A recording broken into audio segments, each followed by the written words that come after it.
388 out of 525. No,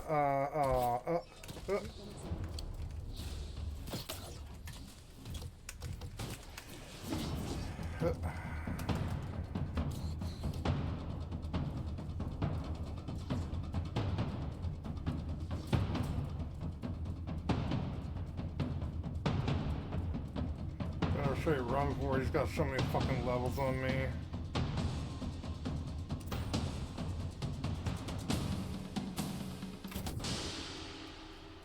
Nope. Good fight, brother.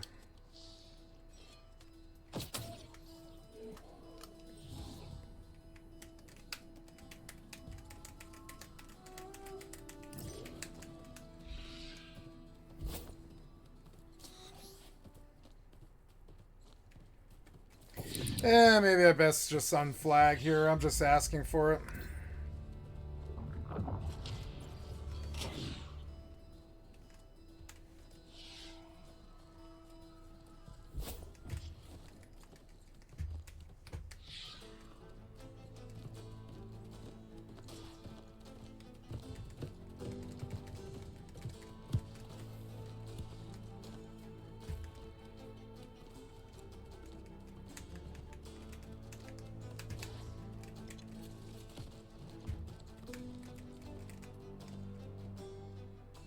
Nice.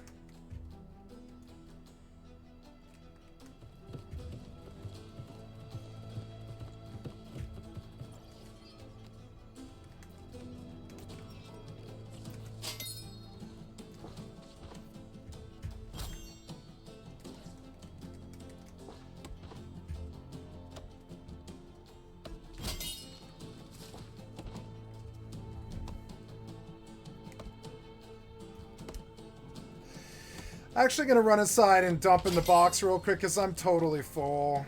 I didn't think about it. Elia Beth Boreas.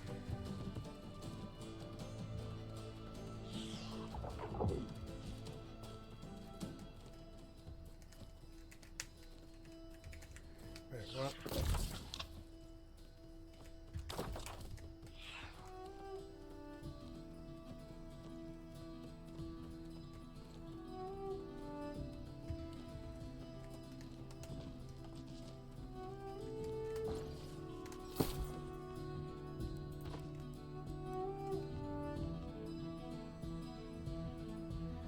That thing looks cooler.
Those Crimson fireworks are actually selling. Nice.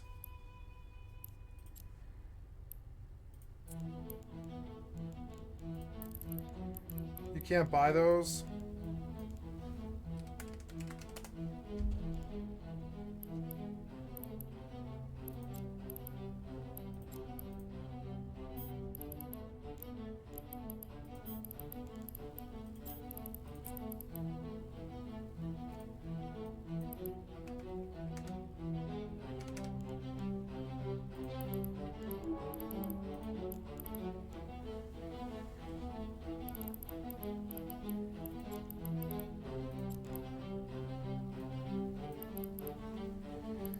No, I guess you can't. That's interesting.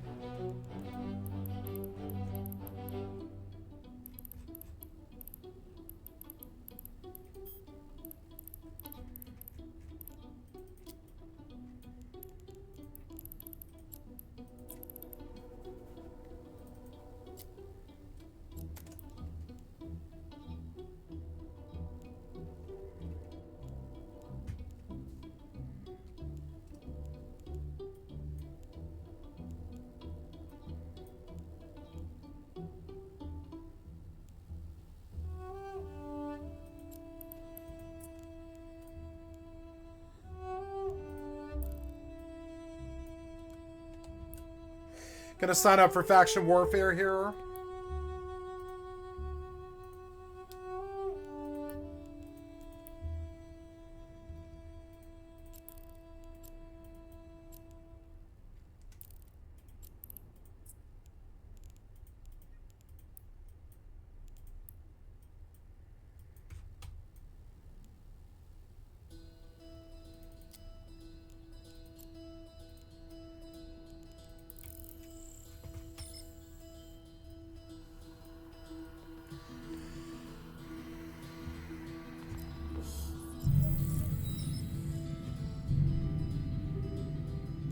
Autopilot engaged.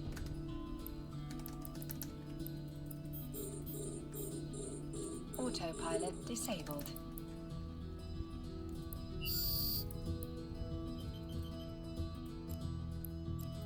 Gonna kill the Salgos.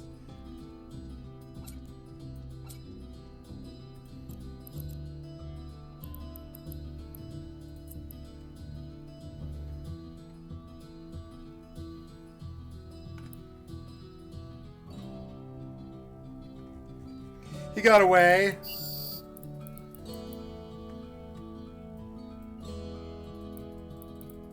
Damn it. Almost got him. Autopilot engaged. Warping to Stargate. Warp drive Oh ho ho active. ho. Oh ho ho. Fun.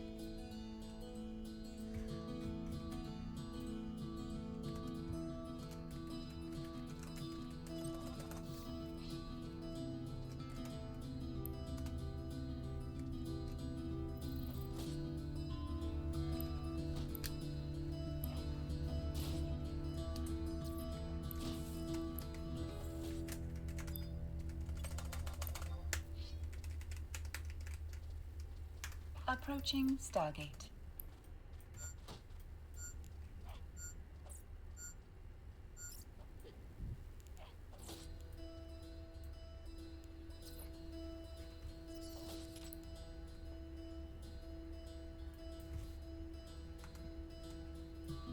Autopilot jumping.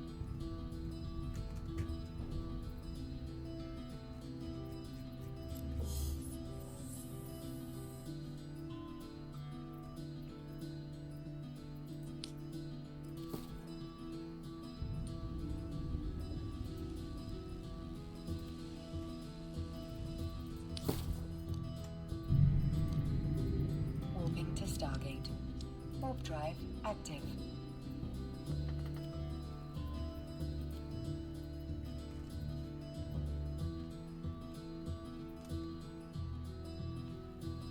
Well, it's an upgrade, so... Oh, can I get a perk of life stealing on it?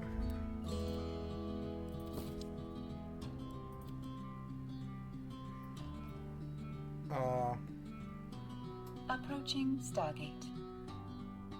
It's a shame because it's a lower eye level. We'll come back in a little bit when I have more money.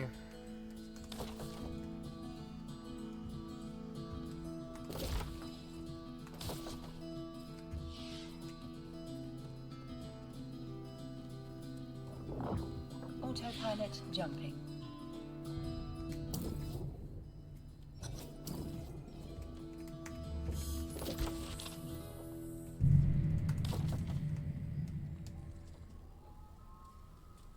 Warping to Stargate. Warp drive active.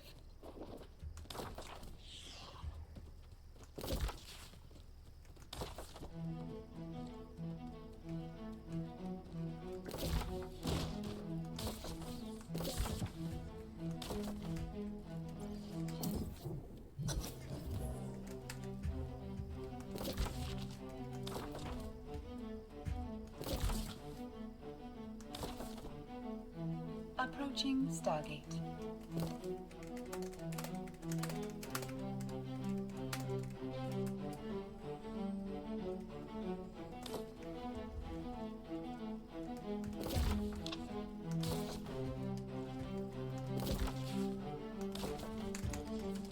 Autopilot jumping.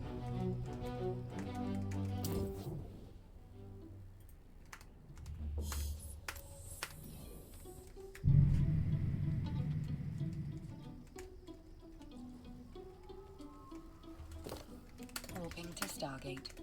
Warp drive active.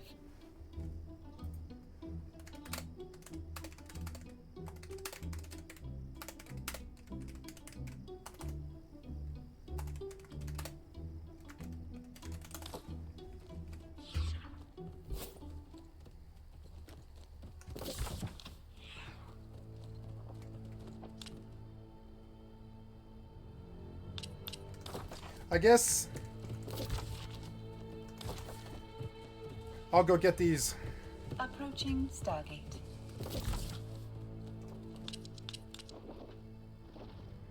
South Everfall Tower.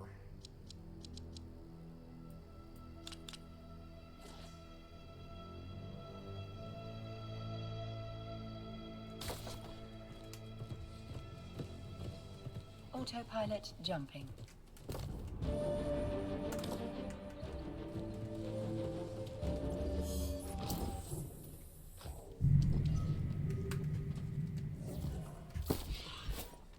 Warping to Stargate. Warp drive active.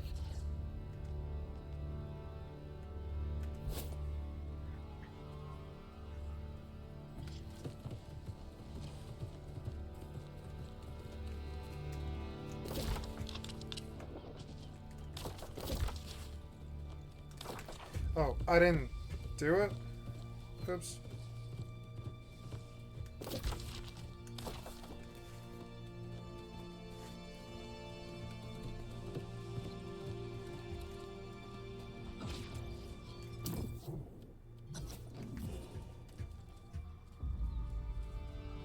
Approaching Stargate.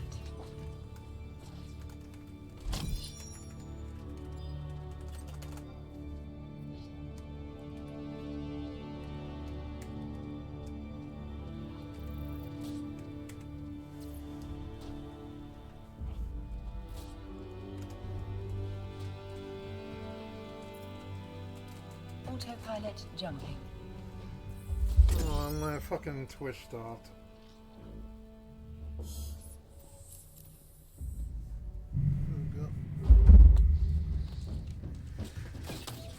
Warping to Stargate. Warp drive active.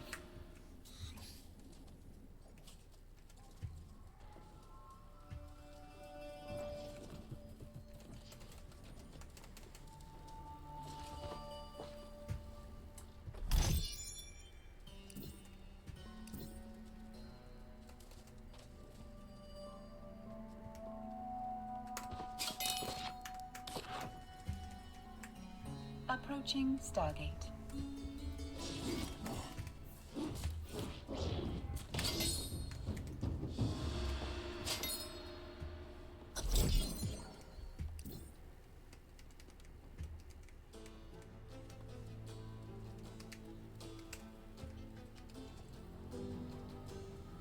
Autopilot jumping.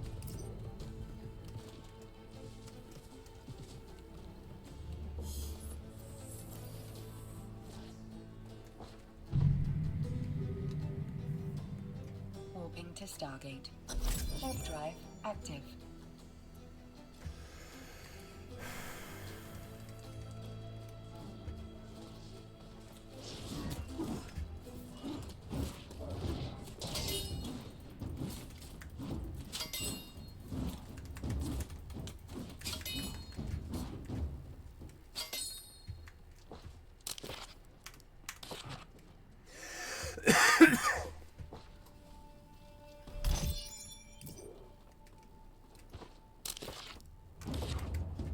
Approaching Stargate.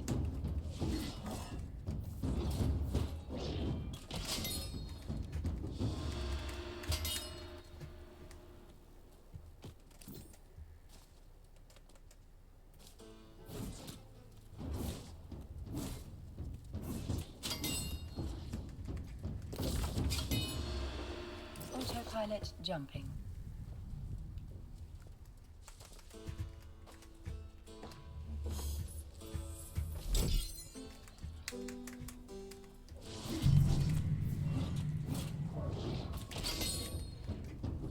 Warping to Stargate. Warp drive active.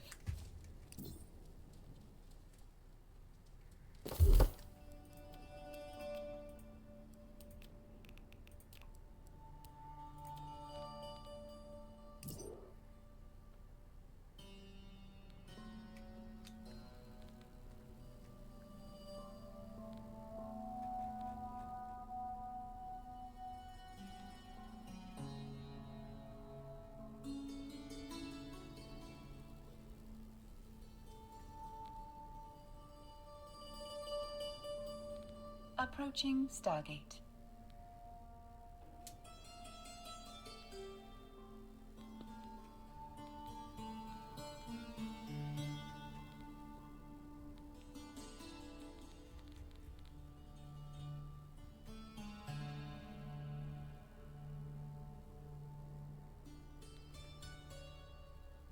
Autopilot jumping.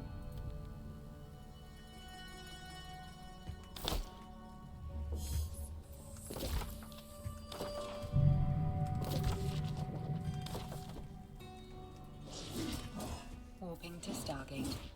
Warp drive active.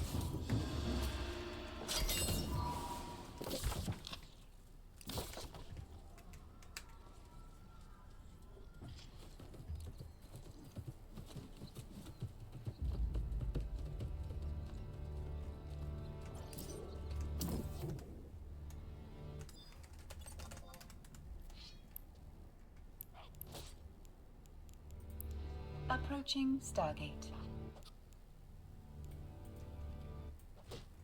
Autopilot jumping.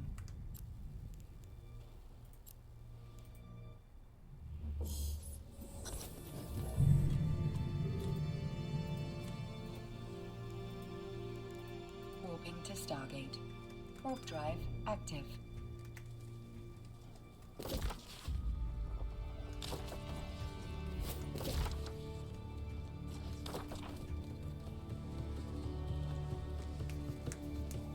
Approaching Stargate.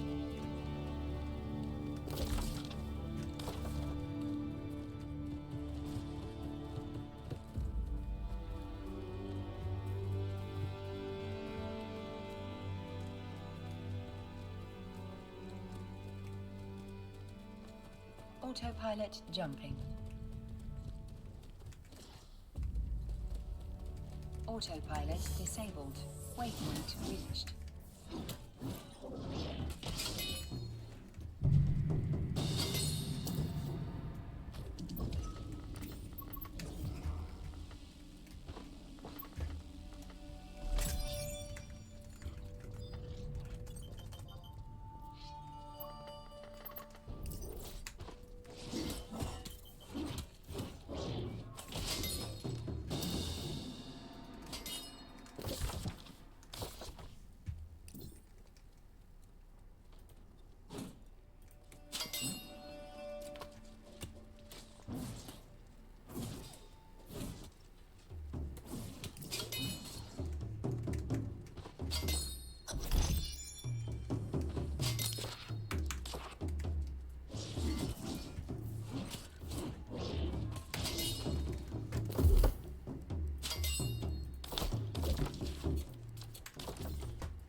drive active.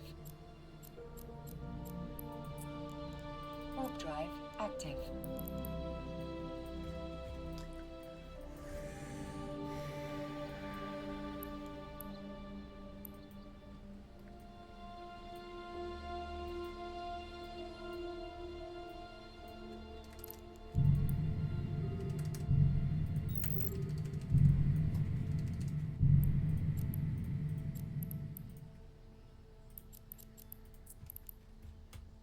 Warp drive active.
Level 10.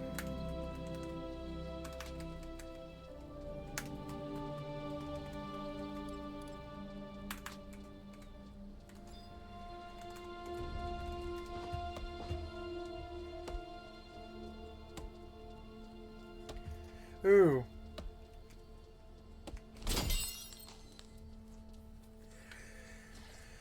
No.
Damn, I have 100 grand. It's a shame there's no rings until 14.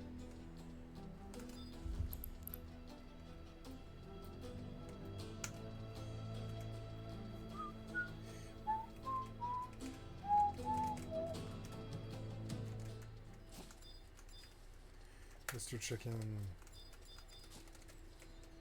It's nice to have my frame rate back. This game chugged the frame rate for too long. Tune is great when you're mained, but it's not so good.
Level 32. Not bad.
Look, I have all these wind crystals.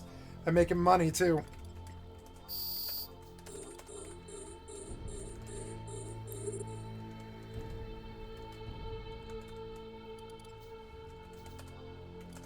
I'm winning on all the games. Oh, yeah. I'm just kidding.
I have 1,000,000 LP right now.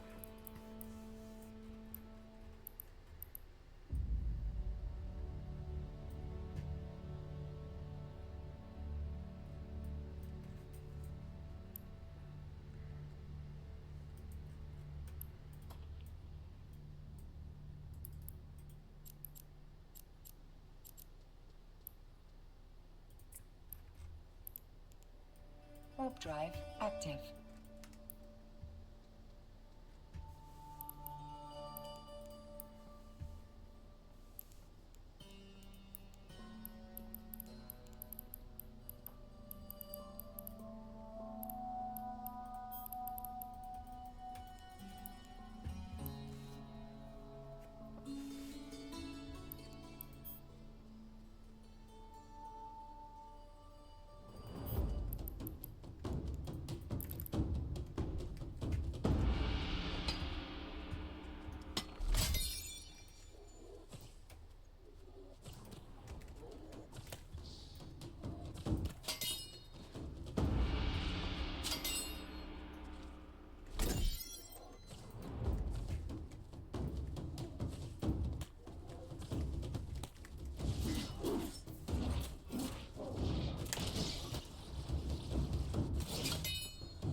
Damn, Chalky.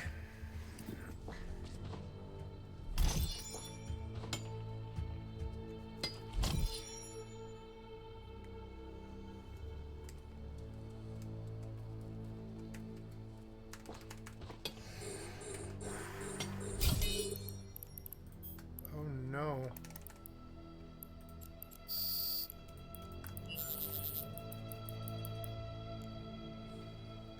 Fight, fight, fight.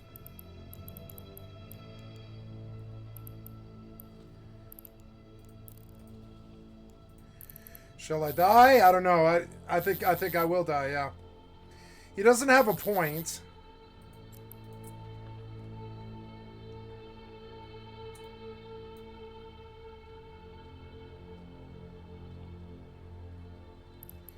Is he killing my drones? Yes, he is. Oh.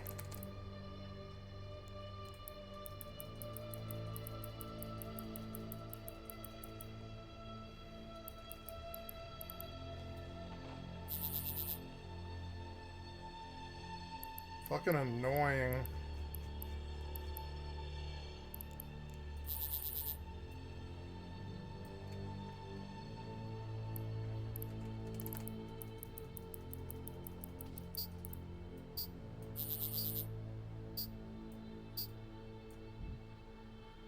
Fucking annoying.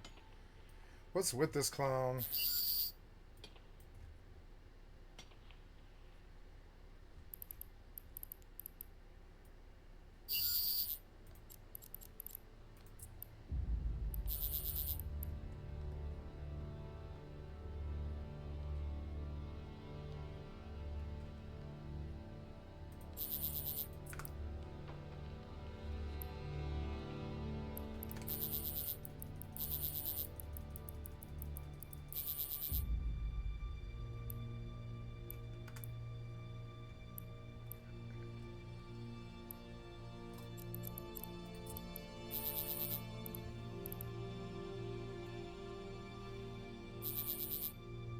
No.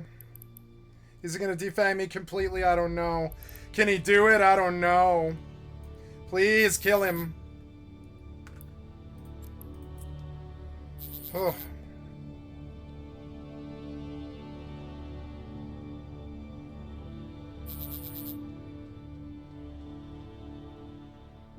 Kill him. Kill him. Kill him. Kill him. Oh my god, you're so annoying. You are killing all of my expensive drones and I don't have the DPS to kill you anymore. Ah, you're so annoying.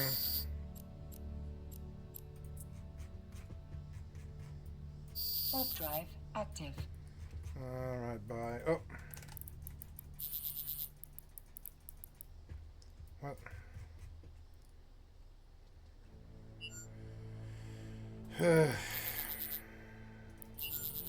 No. Kill him! Kill him! Kill him!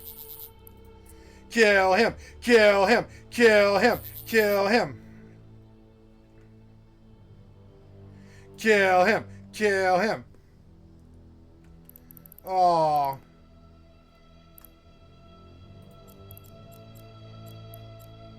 Fuck it. Warp drive active. Oh, you're so annoying.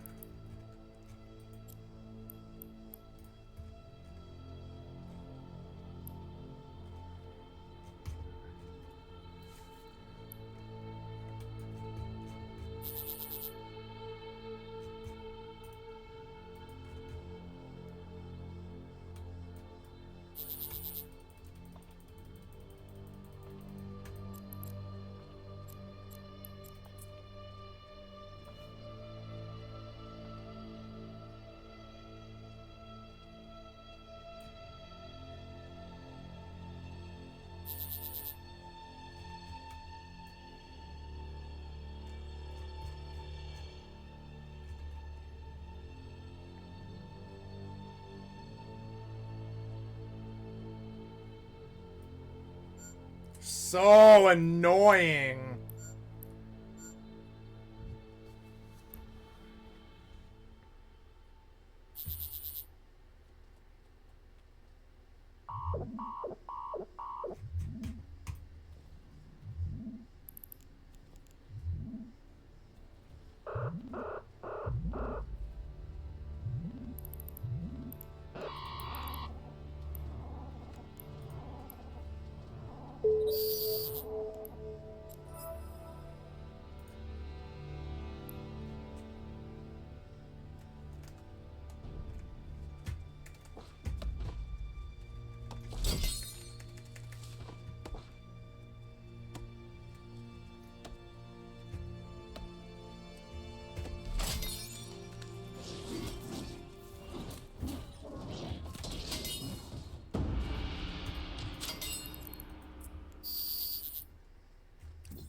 Autopilot engaged.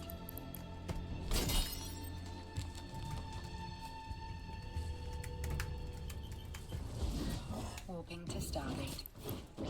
Warp drive active.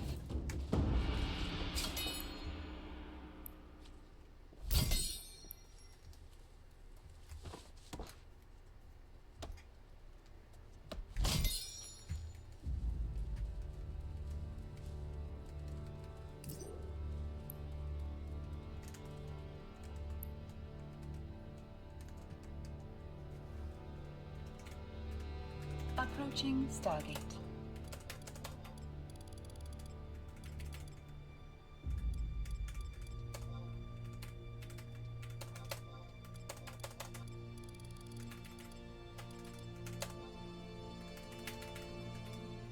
Look, the bees actually pay good money. Autopilot jumping.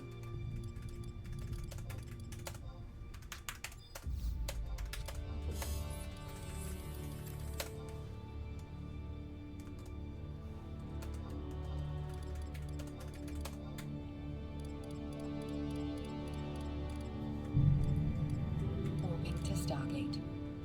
Warp drive active.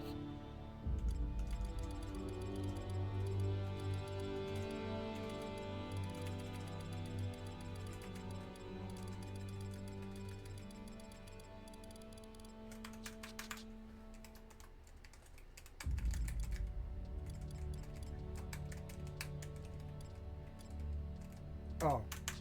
Maybe I should buy chainmail or whatever. Approaching Stargate. Maybe I should do the whole gamut. No, I mean, the body's the main thing.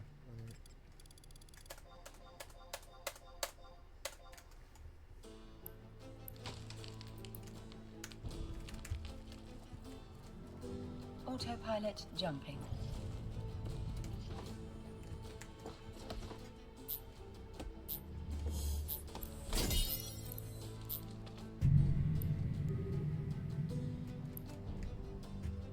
Warping to Stargate.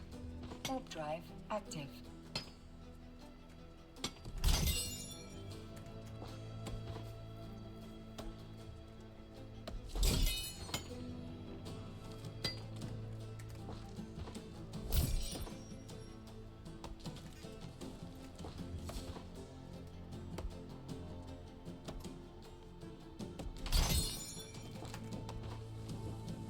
Approaching Stargate.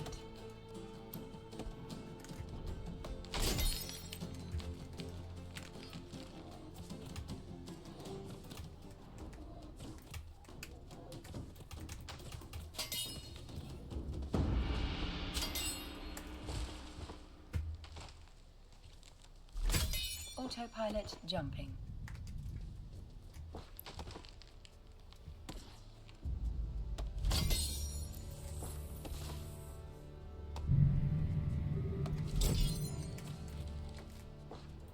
Warping to Stargate.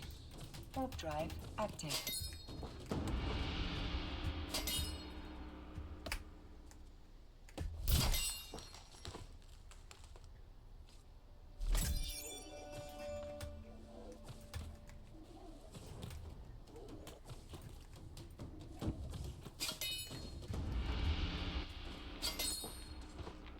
Oh, I know what I'll do. Approaching Stargate.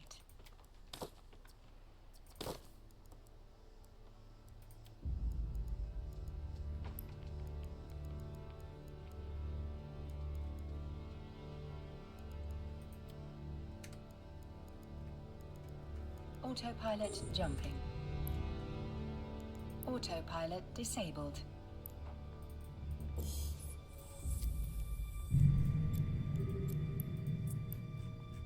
Warp drive active.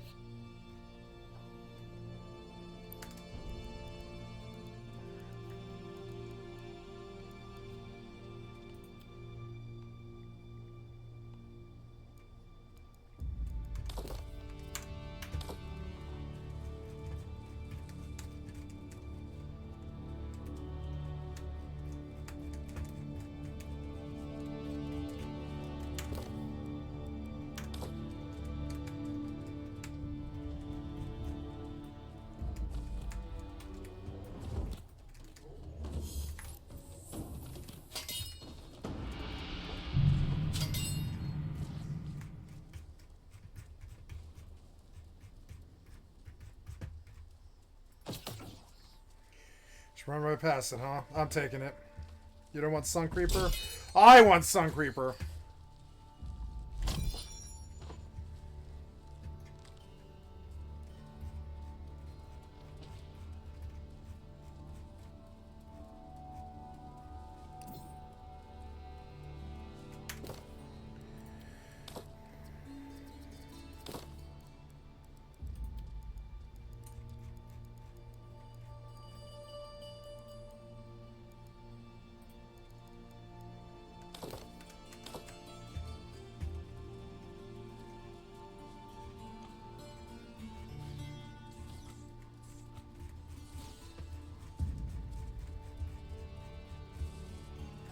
Oh, I quite like that.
Ooh, Legionnaire's mitts. Or Royal Footman gloves, whatever's cheaper. 800. I'll take those. Are they the same thing? They're the exact same thing, yeah.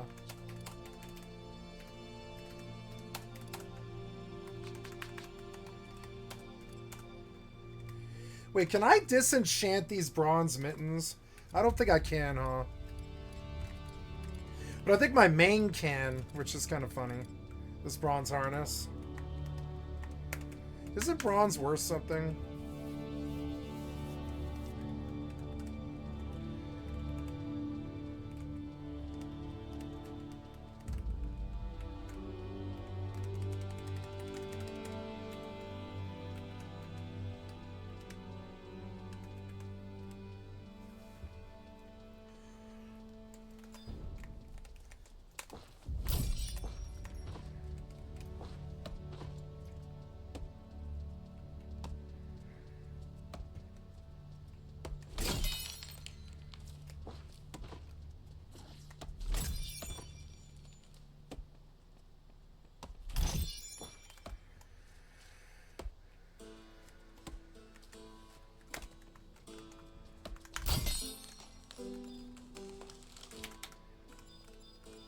You've been examined.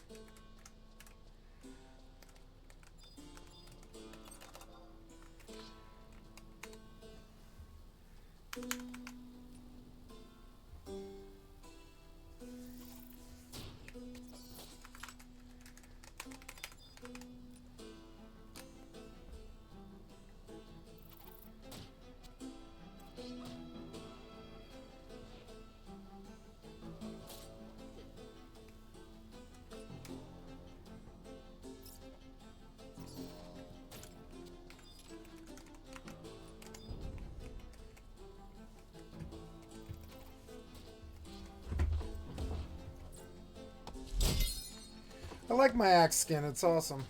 Yeah.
Oh, I've been sitting here for so long. Why? Go, go. Warp drive active.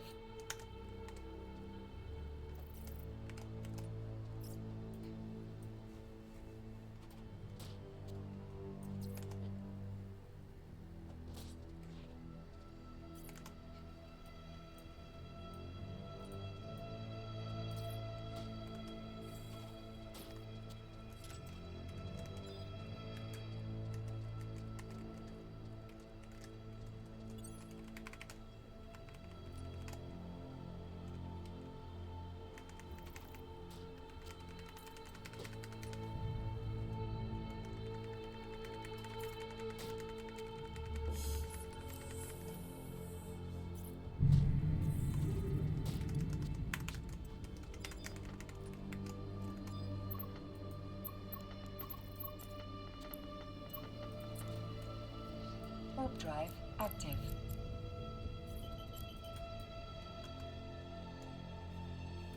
Your skill has increased.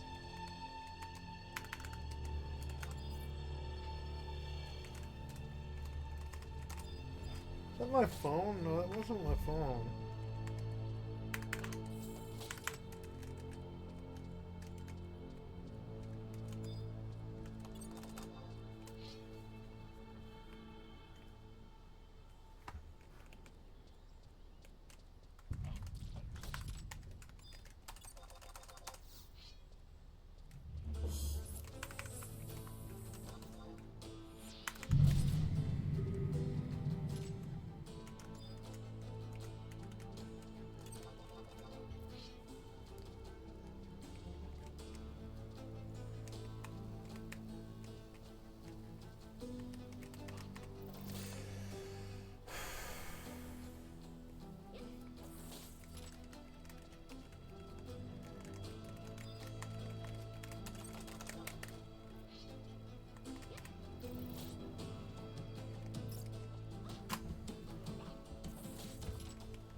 Warp drive Your active. skill has increased.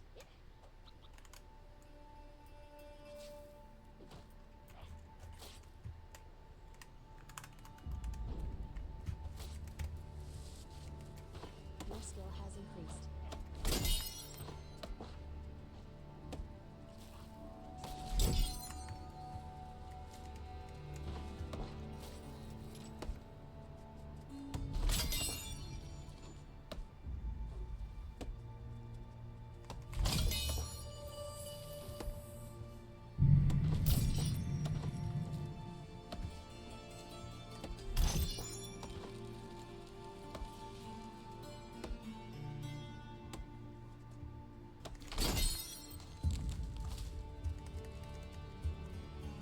Oh, I wanted to open my, oh, I'm gonna sit for a moment.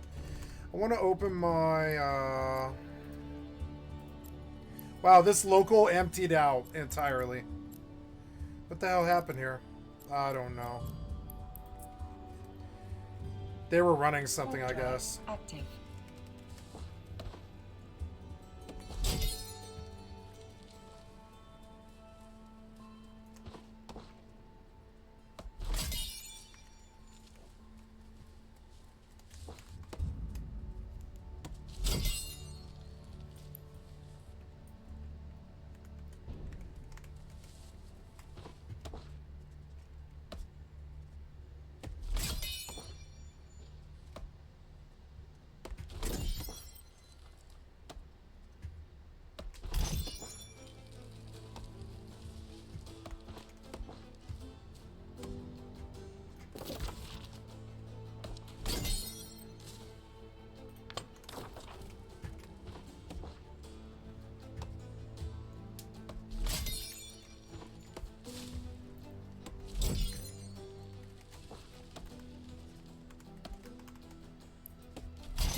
Warp drive active.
love FFXI hardcore more than WoW. It's so much better than WoW.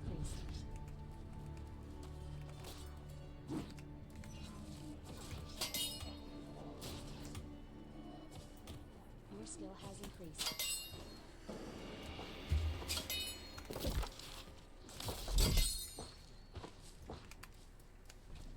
Your skill has increased.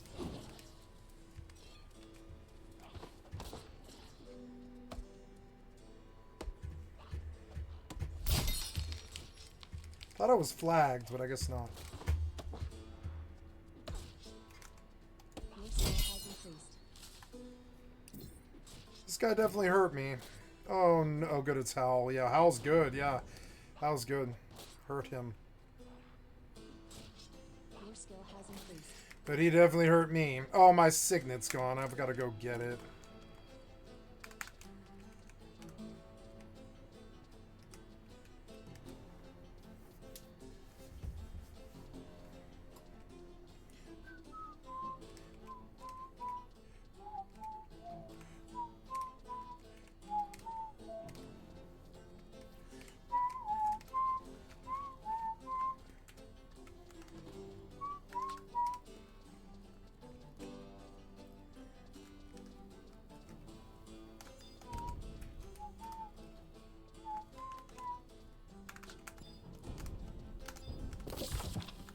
Oh, somebody's running the corruption.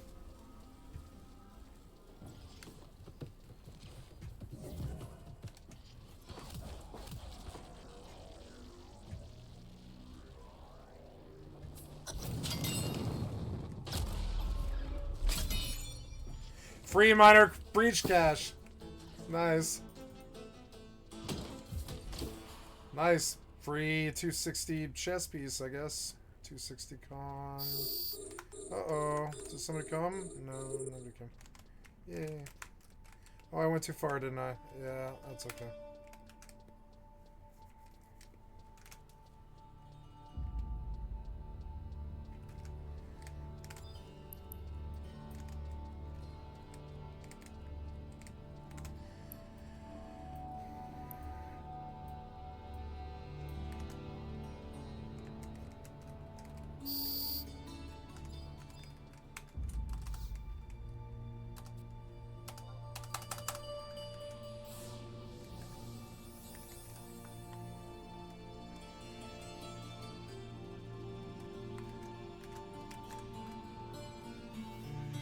I wonder if I should go kill worms just because there's no aggro there at all. Are those things too low? No, I don't think so. Yeah, now I want to go to the cave. I will go to the cave. So, oh yeah, and I need to get the first mission, I guess.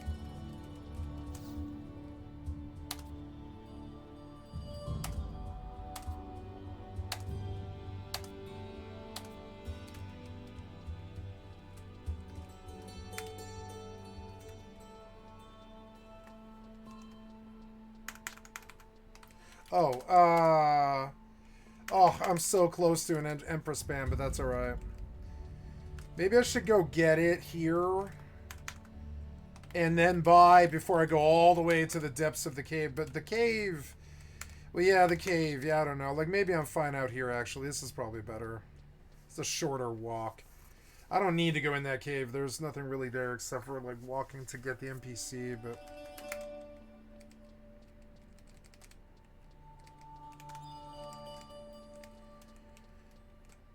Do these bees still give XP? I don't think they do they? No, no, they don't.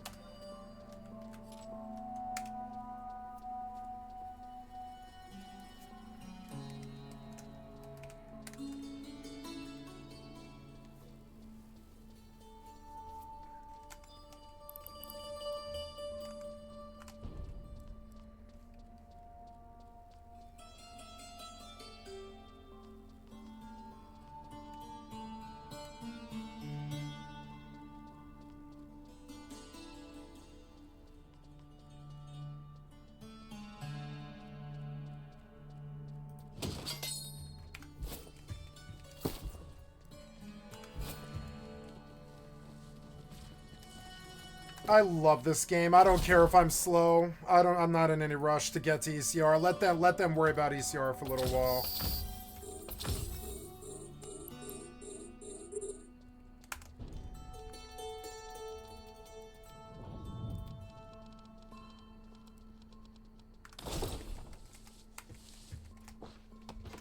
You know, one of the cool things I can do is I can log in. Oh no! Oh no! I am dying. So I'm just going to run north.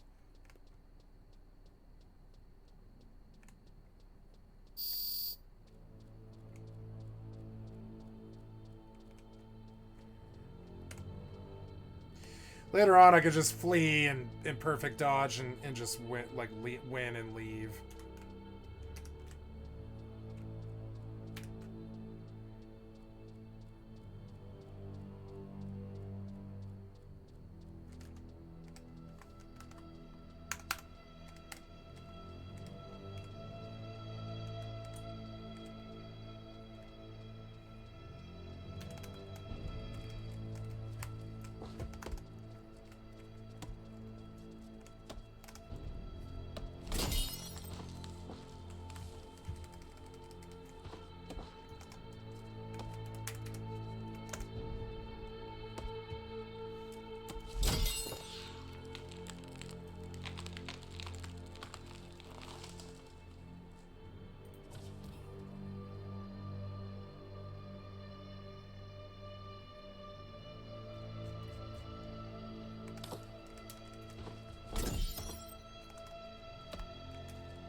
I'm gonna make a bunch of tools and sell them for like 200 a piece.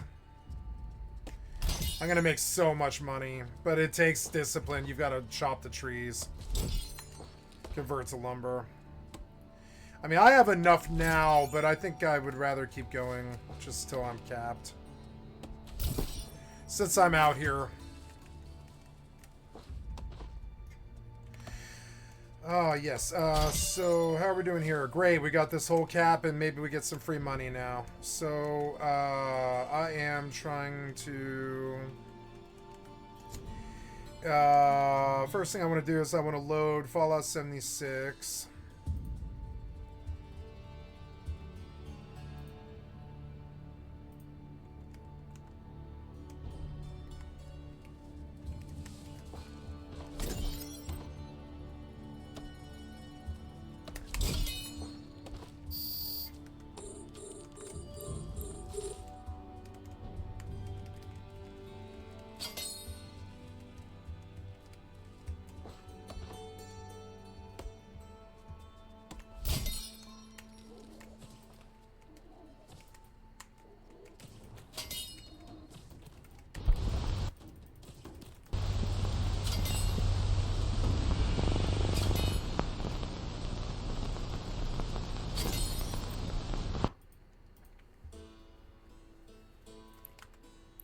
Oh, that didn't crash my FFXI, did it? No, I don't think it did.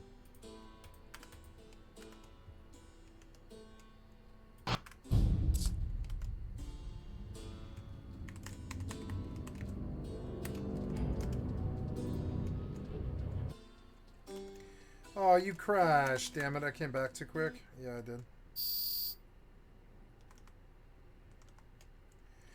I just want my daily and then to read what the news is, make sure I don't miss anything.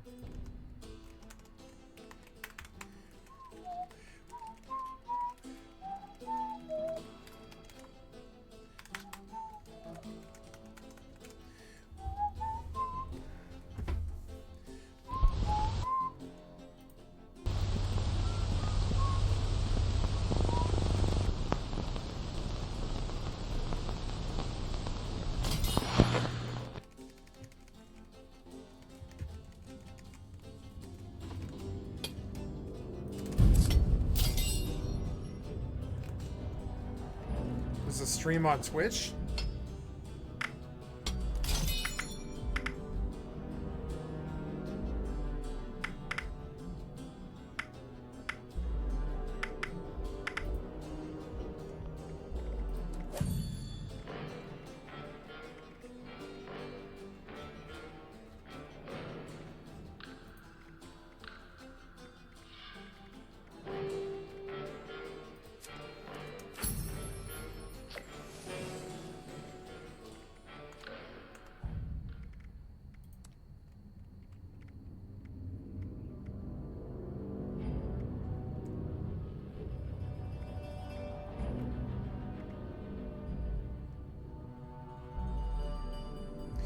I got to 200.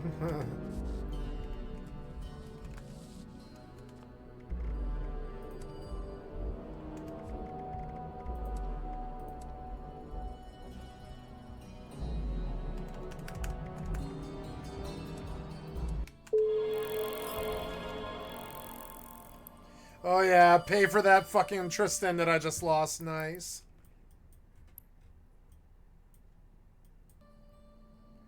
Now we got a dead system, which is good money for me if I can just keep capitalizing.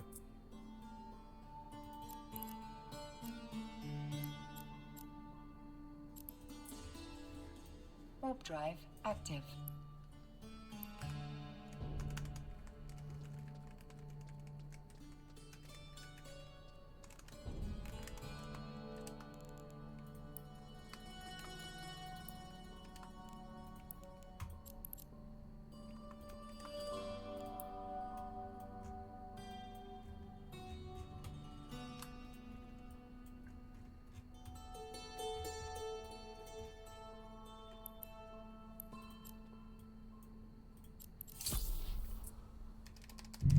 Warp drive active.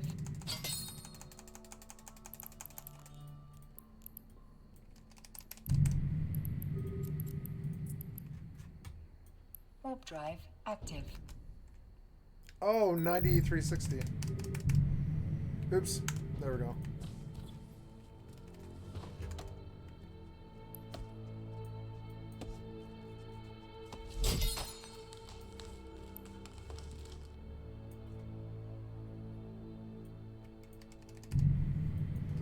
This is my old one. Now I'm gonna get my credit. Yeah, I'm gonna get the credit. The guy didn't stay around. He's an idiot. He should have just taken the free LP.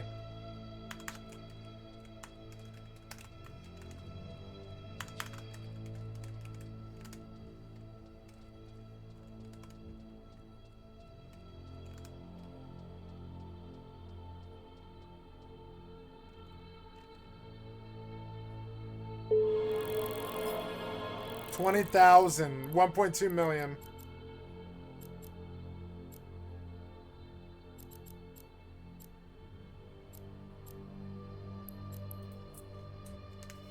Warp drive active.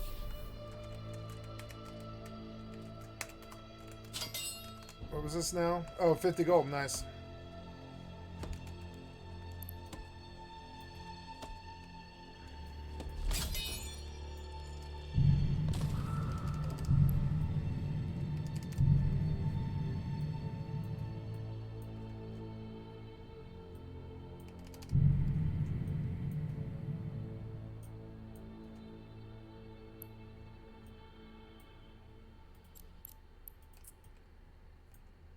Warp drive active.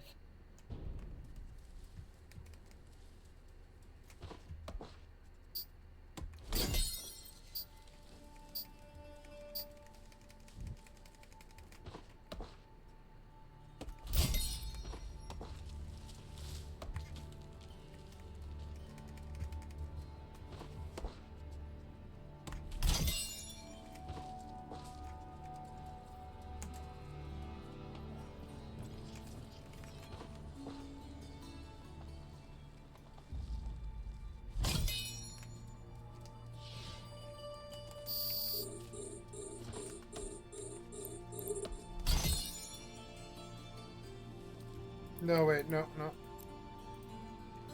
Yeah, wait, this is right. Yeah, this is right.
What the fuck?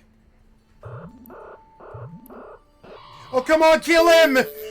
Kill him! Kill him! How did... Oh, did you lose? You won. You won. What the fuck was this? What the fuck was this? Oh, I came so close. What the hell? I was like, what? Oh, I almost got him.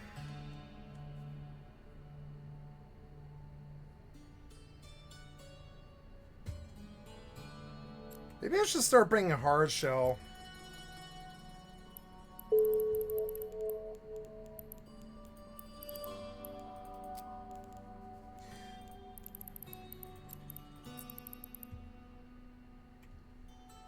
Oh well, I made 60 mil or whatever it was, 60,000 LP, so it's fine.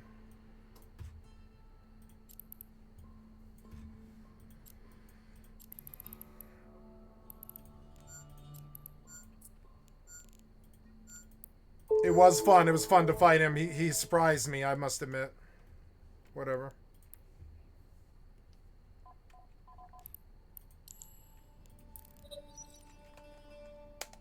I like that system. It's not a bad system, whatever.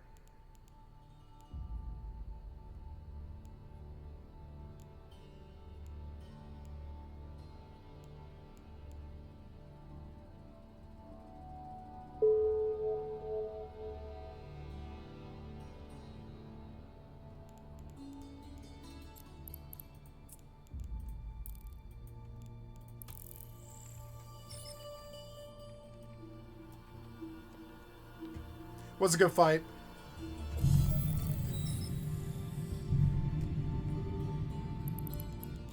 Autopilot engaged. Very close. He was like within 1 HP or something. Warping to Stargate. Warp drive active. UTech Industries.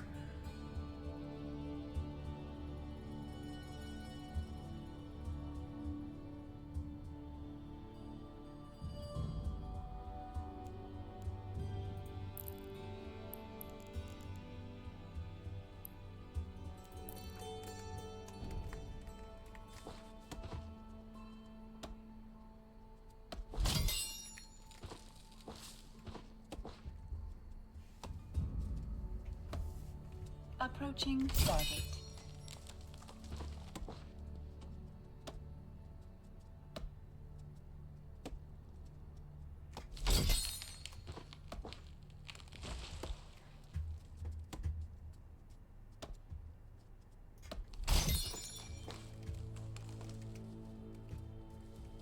Autopilot jumping.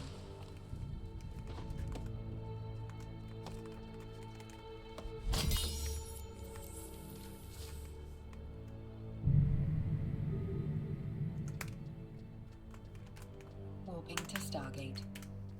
Warp drive active.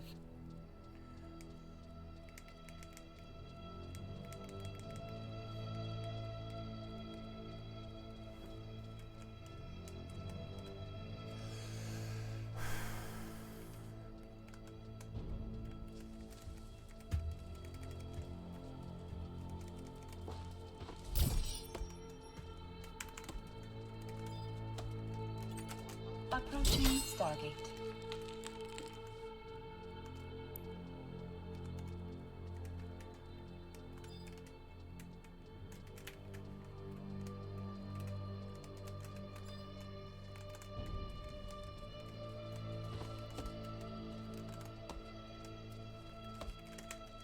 Autopilot jumping.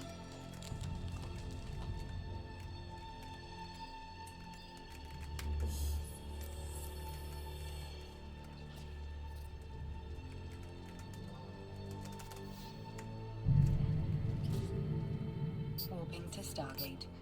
Warp drive active.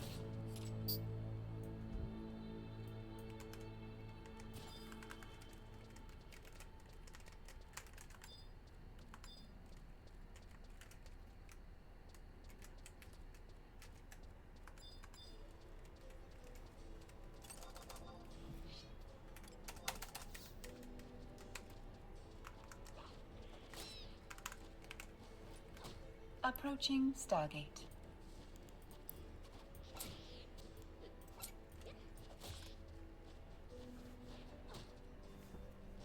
Autopilot jumping.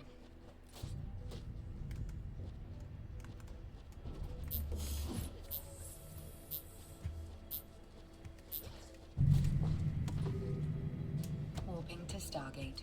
Your skill has Warp increased. drive active.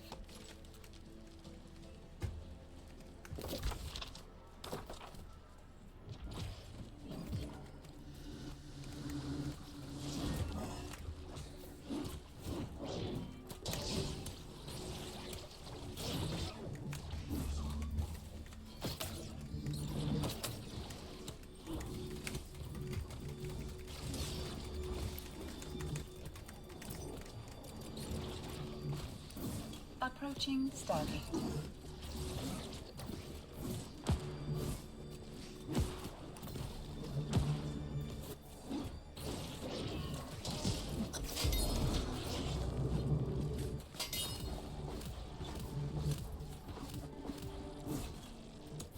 Autopilot jumping.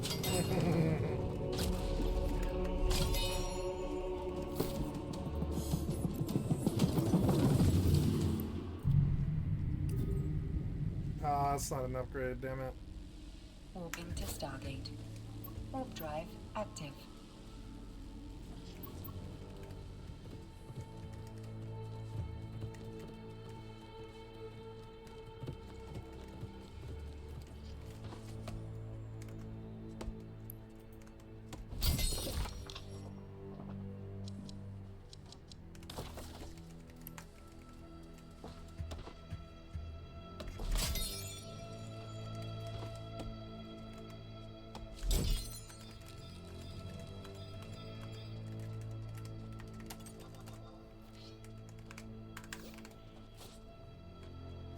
Approaching Your Stargate. skill has increased.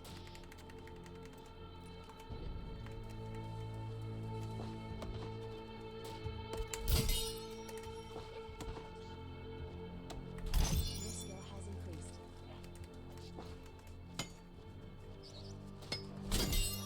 Autopilot jumping.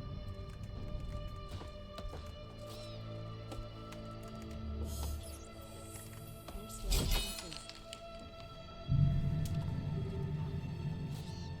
Warping to Stargate. Warp drive active.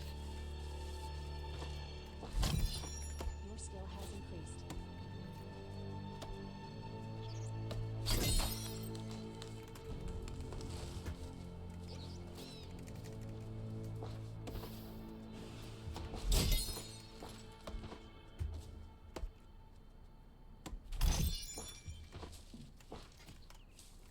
Approaching Stargate.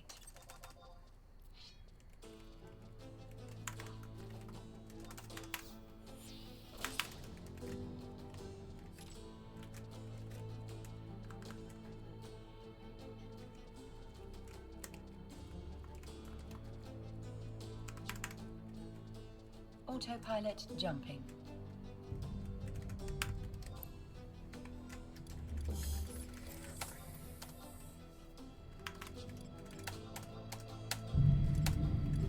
Warping to Stargate. Warp drive active.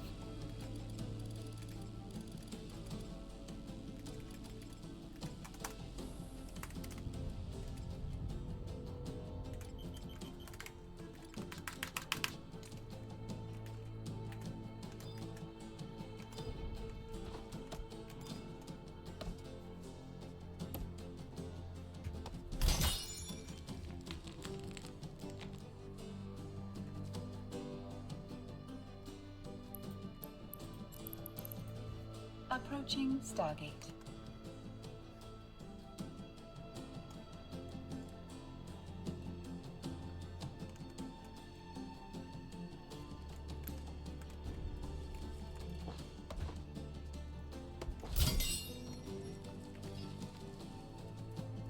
Autopilot jumping.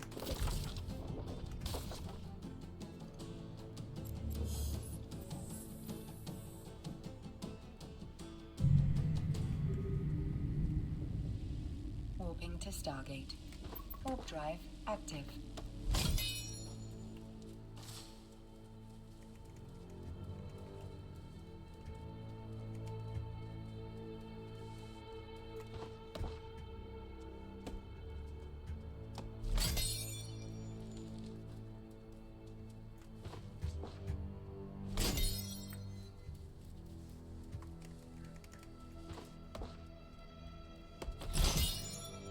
Ah, I'm finally done.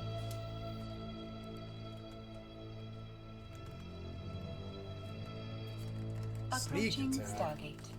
The fuck are you sneak attacking things for?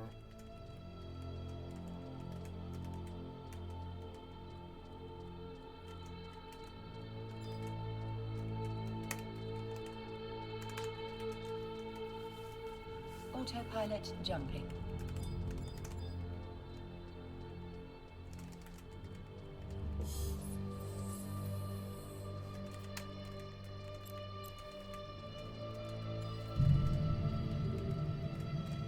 Warping to Stargate. Warp drive active.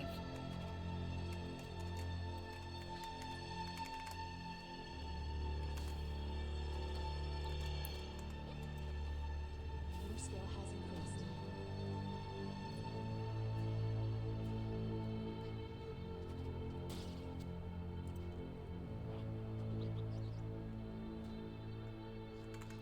Your skill has increased. Approaching Stargate.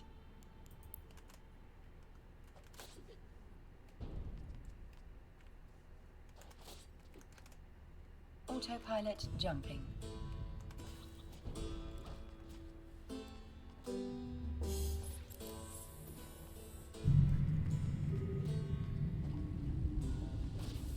Warping to Stargate. Warp drive active.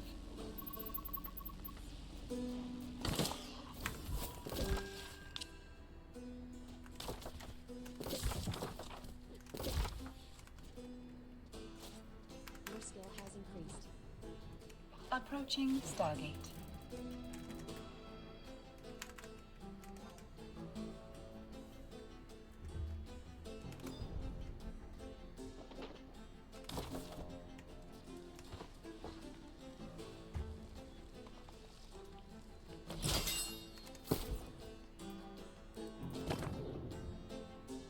Autopilot jumping.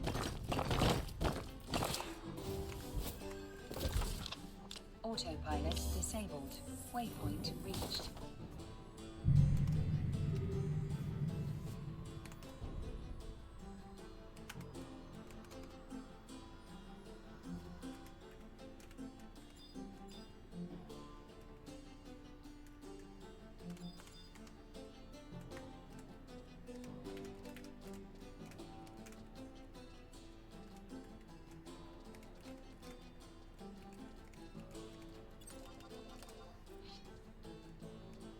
Your skill has increased.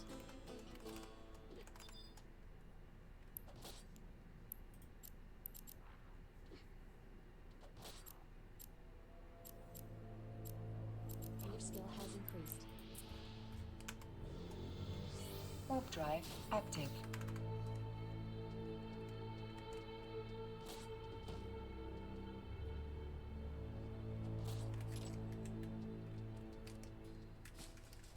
Backplate. Nice.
Two rifters in there. Your skill has increased.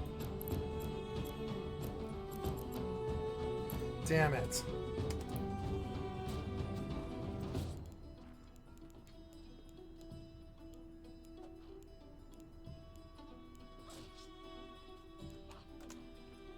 Think I'm gonna safe up and wait here.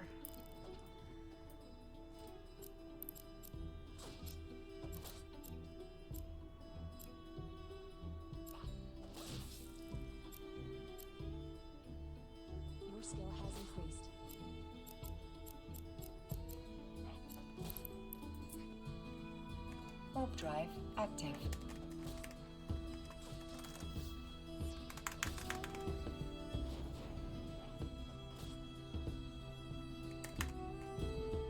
Your skill has increased.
Okay, now we make tools.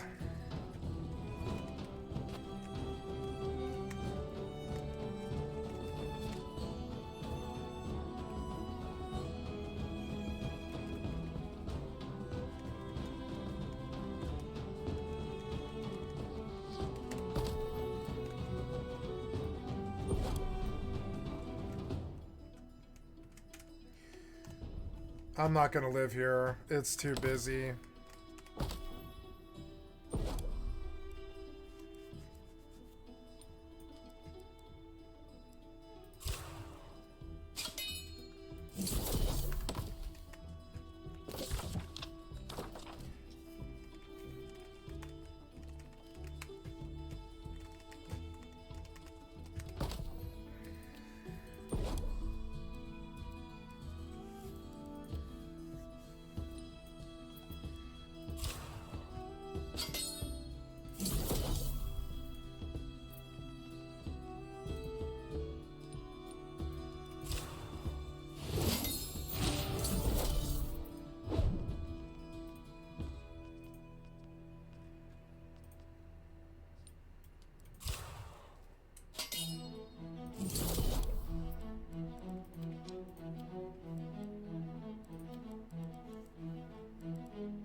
$9:45.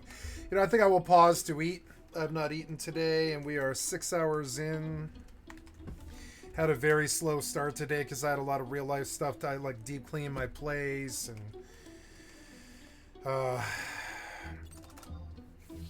walk for 2 hours, and I'm kind of wiped out, and so I'm gonna eat. I'm hungry. Your skill has increased.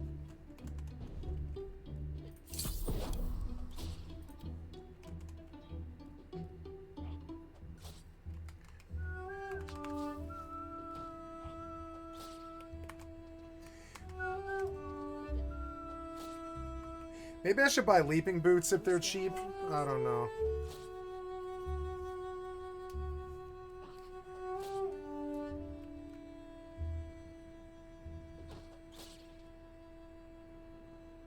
Your skill has increased.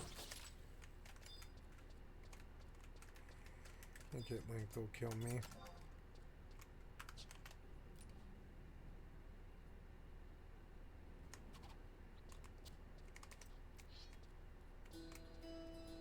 Your skill has increased.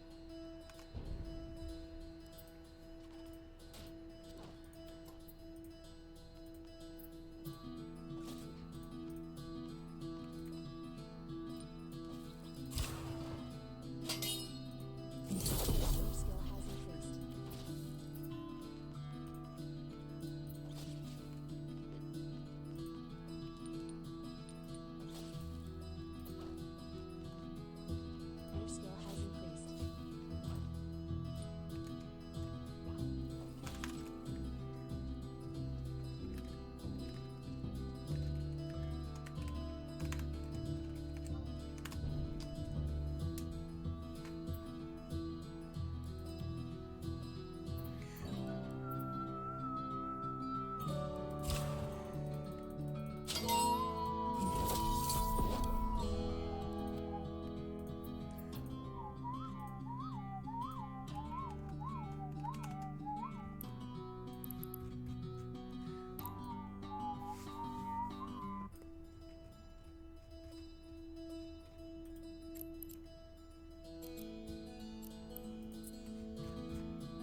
Warp drive active.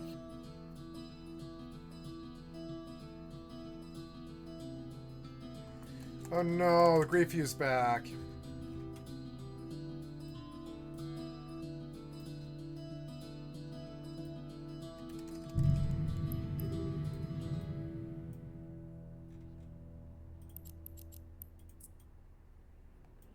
Warp drive active.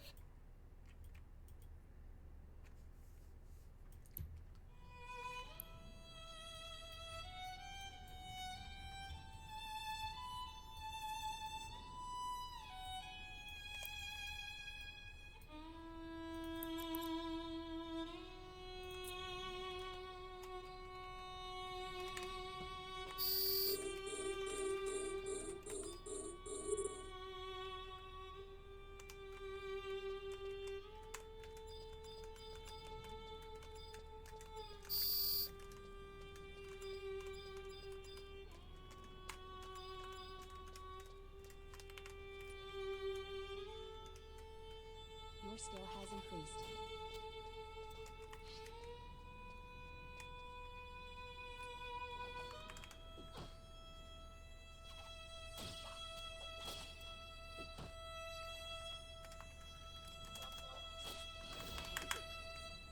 Wait, aren't grain seeds worth like a lot of money?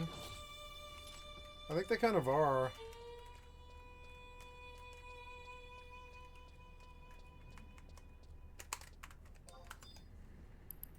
Well, I'm having quite a lot of fun today. Got made a lot of money today, and I've spent a lot of money today, and I'm just doing great.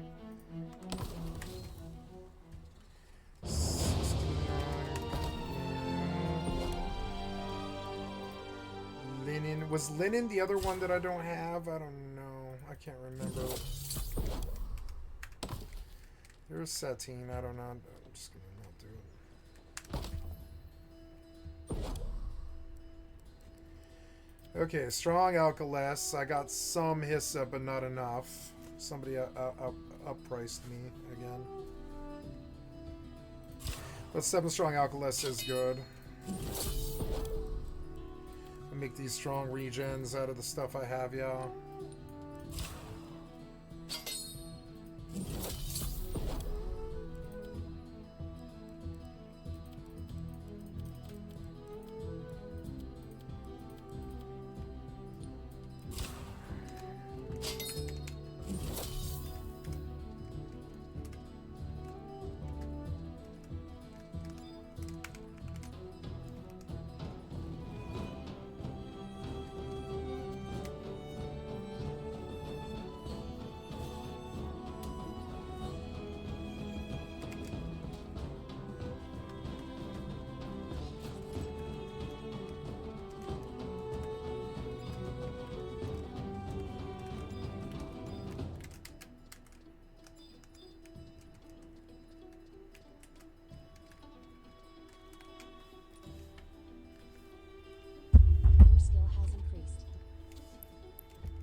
Okay, the materials are...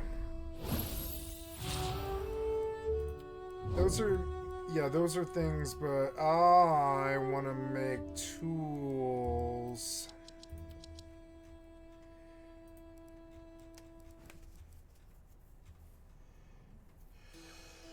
I want to make tools.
Your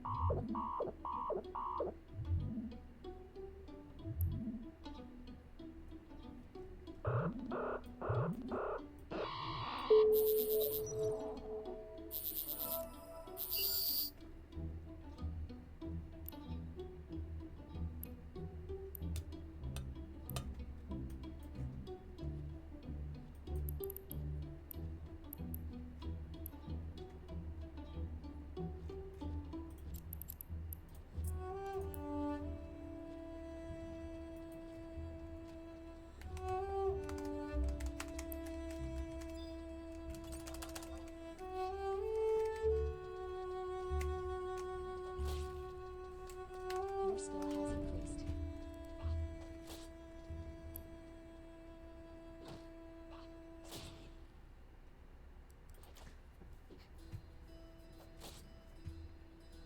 Your skill has increased.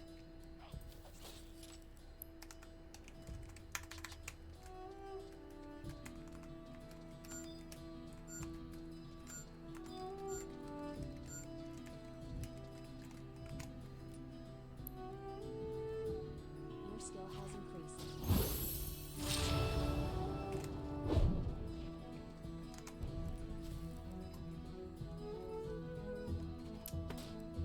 Your skill has increased.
skill has increased.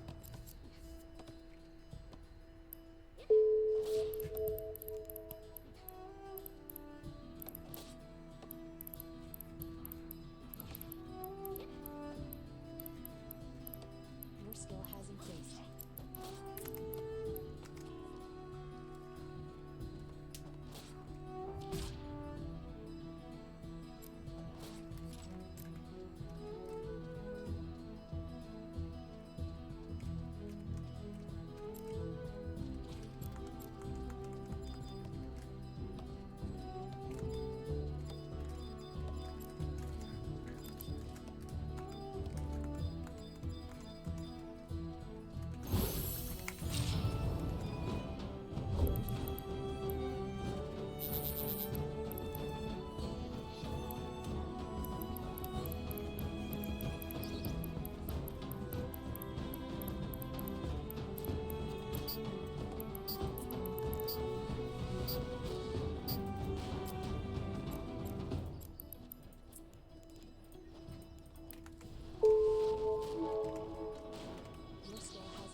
Your skill has increased.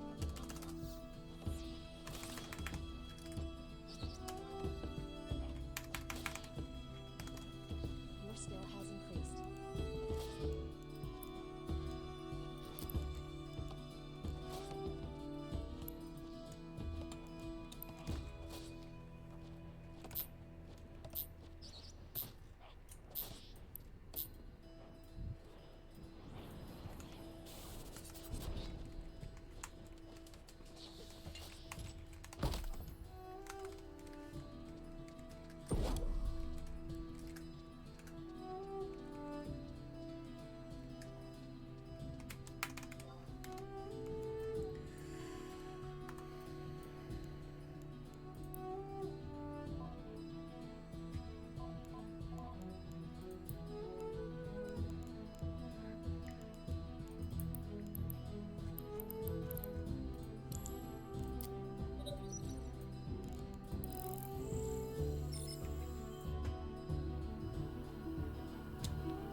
Warp drive active.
Your skill has increased.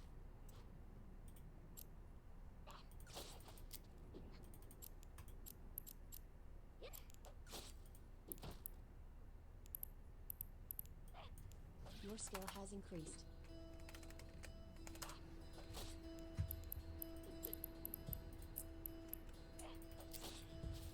Warp drive active.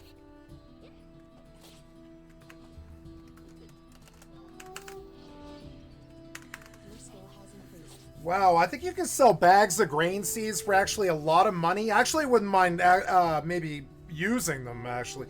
If I could get 3 stacks, I would actually be very happy.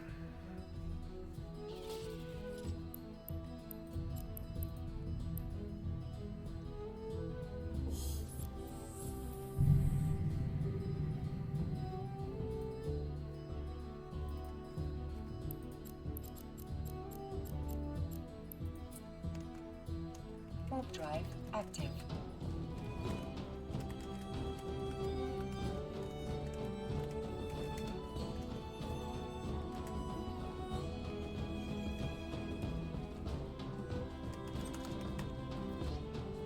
Your skill has increased.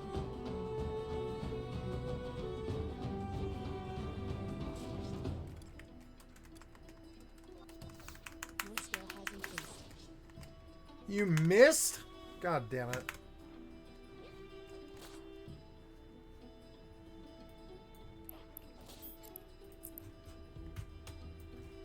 Yeah, time to make up for the fucking Tristans I lost today.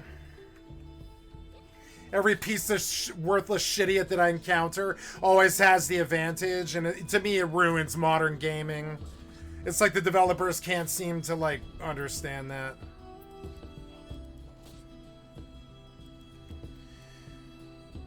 So, I don't know. What's the most XP I can make? The Iron Settler Stove? Yeah, we'll just make 7 of them. Fuck it. What do I care? Oh, place settings. Sure. Anything else?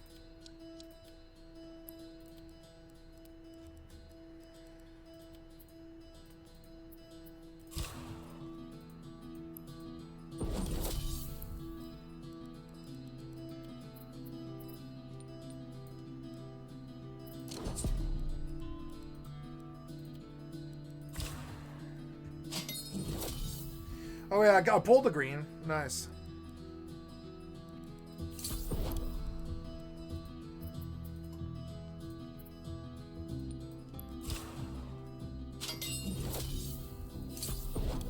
Pool green's there too.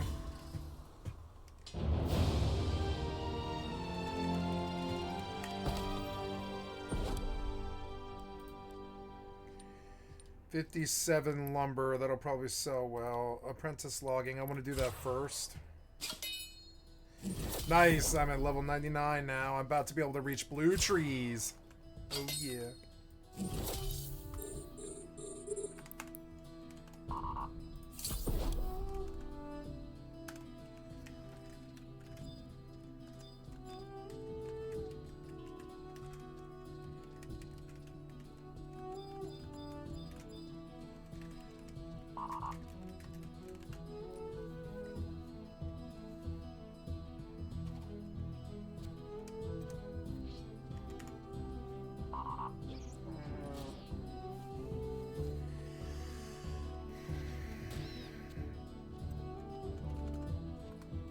Your skill has increased.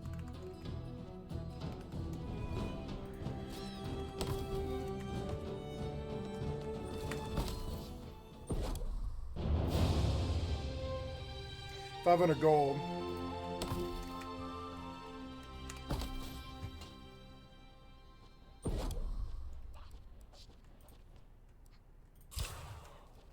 The capacitor is Your empty. skill has increased.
I have to go make stone blocks. I forgot.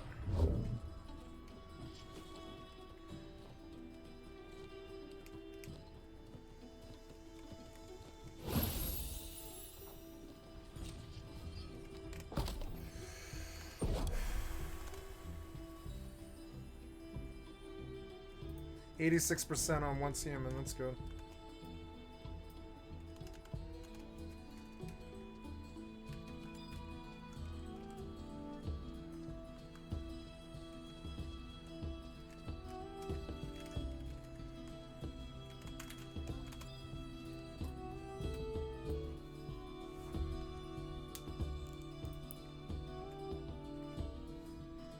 I'm doing so good.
Wait, what did I get for what?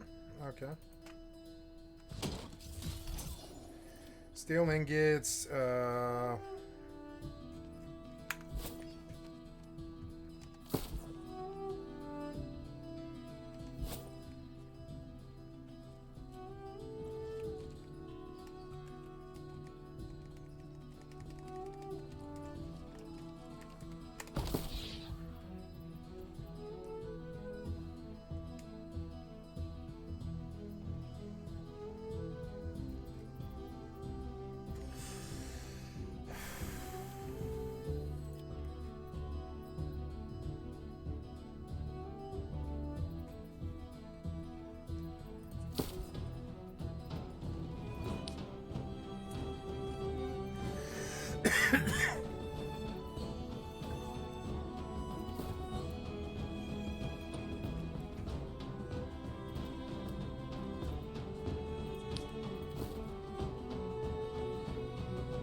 gonna compete a little bit in the reeds market.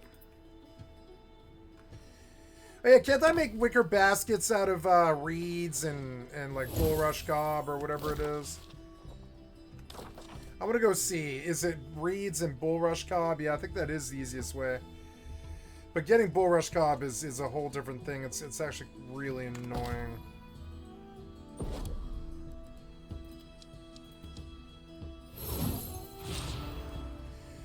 So somewhere in here is like a basket, right?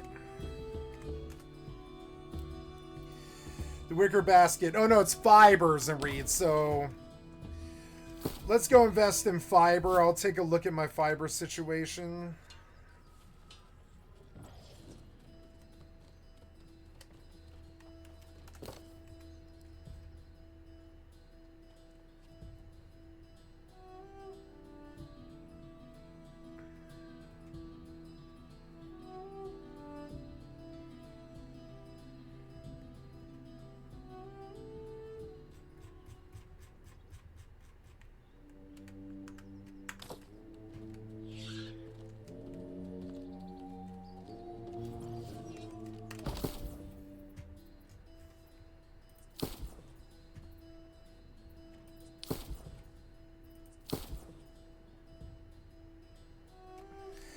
Was it fibers?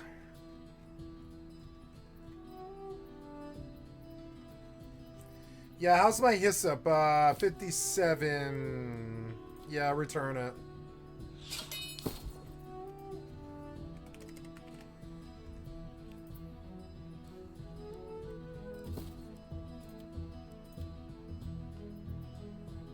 70 cents. Damn, the buy order and the sell are about the same, really. So I'm just gonna buy. Fuck it. I don't really care. Yeah, I'll take it. Fuck it.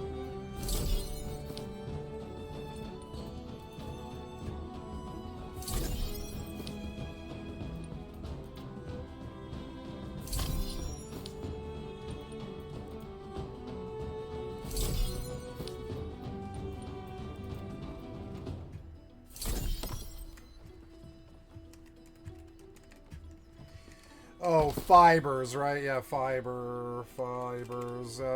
Fibers. The buy order is 36. Yeah, that's still cheap, so I'm gonna go buy like a lot. I'm gonna buy like 869, yeah. And we'll make a fuck ton of reed baskets. Gotta sell.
Warp drive active.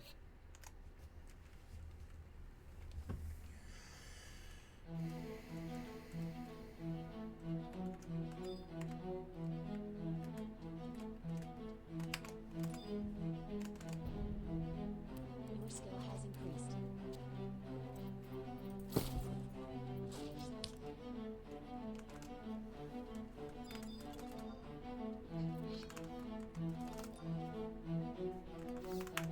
Your skill has increased. Your skill has increased.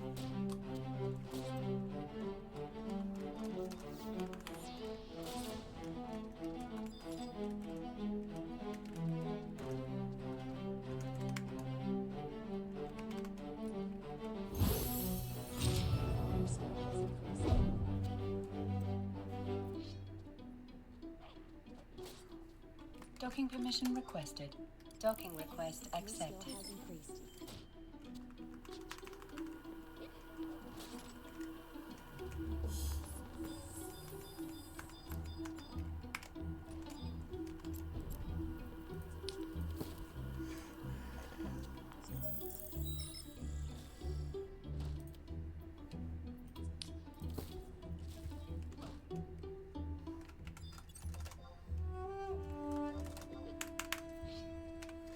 I changed up my macro because this is driving me crazy.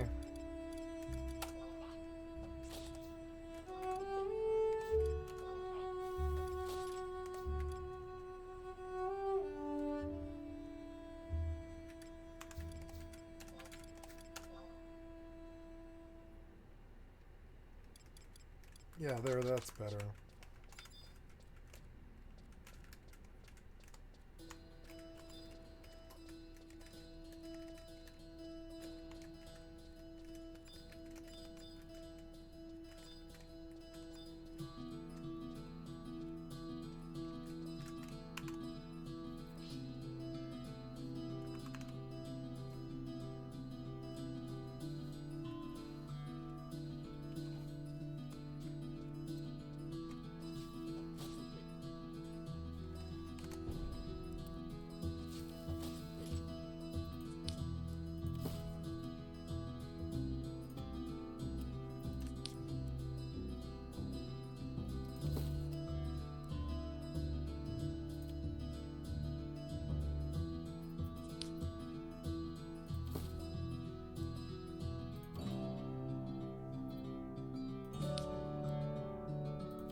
Better.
Okay, I'm gonna pause to make a sandwich here since I'm safe.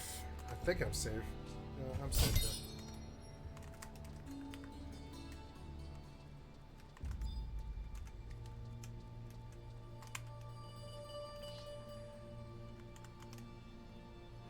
This is at 90%.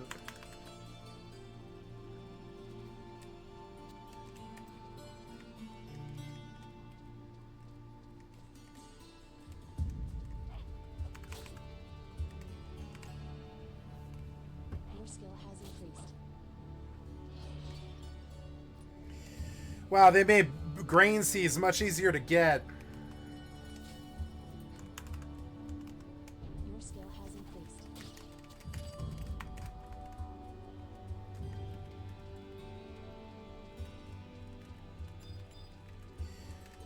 I should technically go to... Well, I mean, I guess I can't.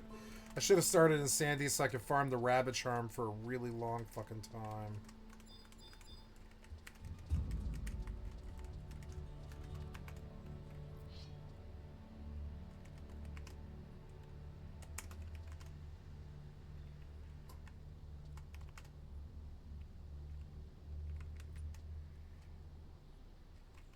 Your skill has increased.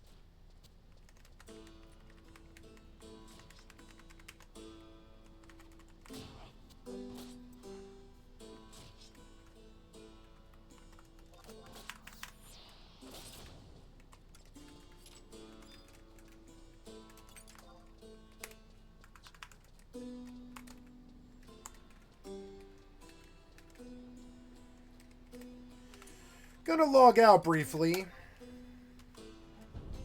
Just so I don't lose my hardcore character. No reason to play her.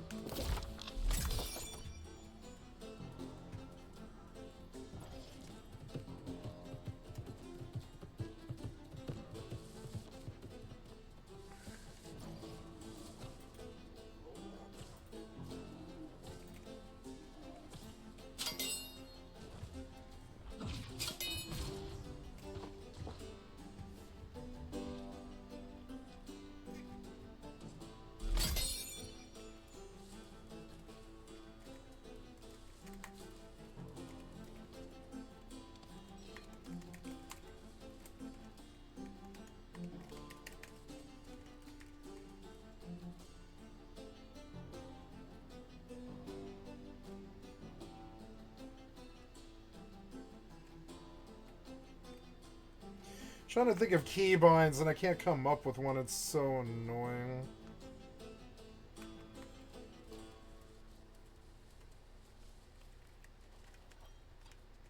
Oh, Z is no,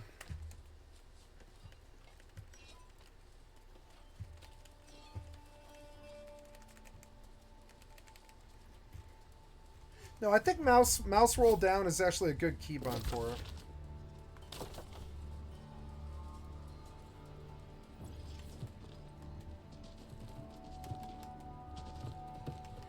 Oh, I got my other slot now. That's good.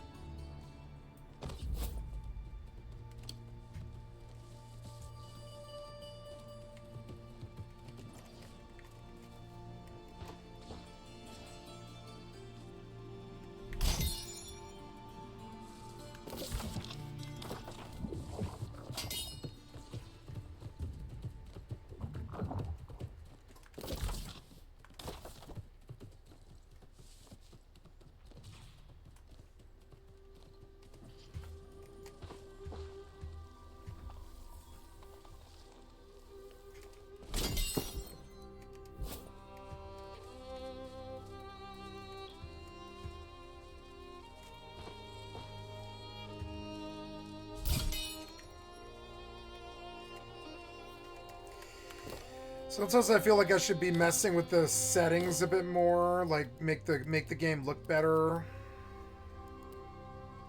Oh no, I'm in very high, and I've been in very high. Alright.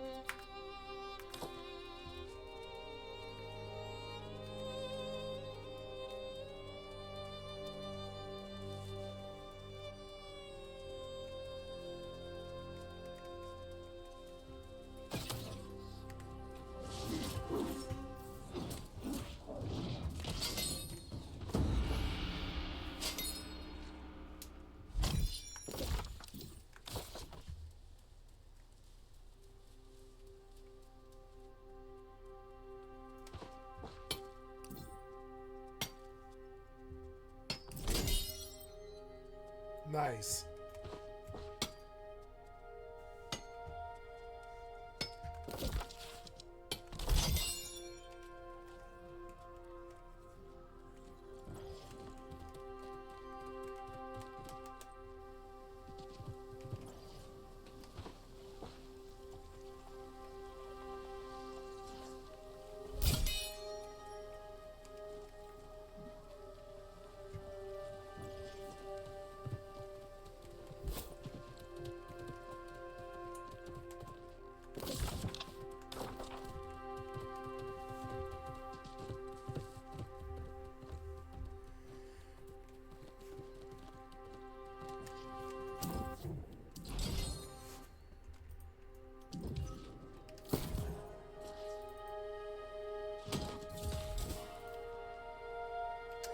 Can't these be upgrades? It's stupid.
I think I'd better buy beacon now.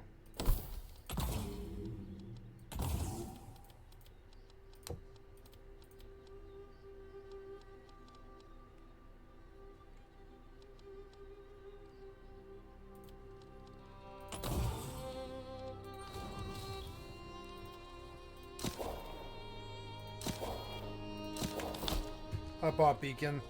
I like beacon.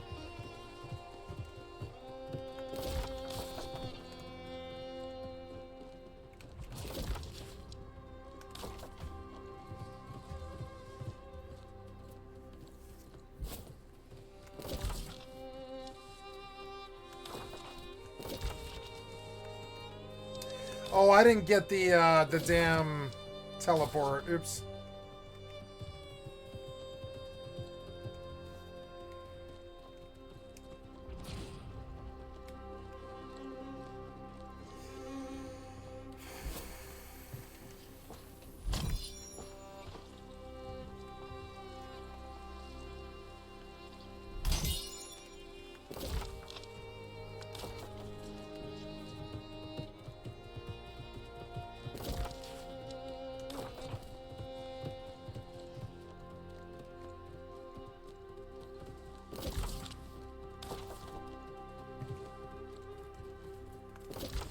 I might have a stab at this guy if he's just standing there.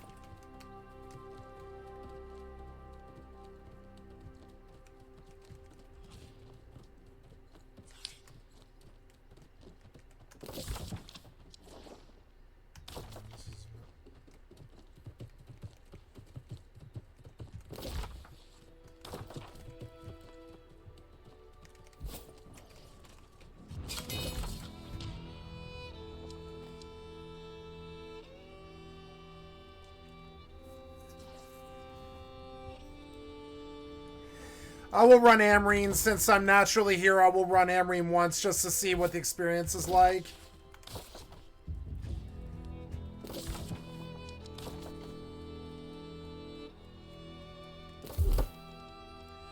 Oh no, wait, I can't do beacon.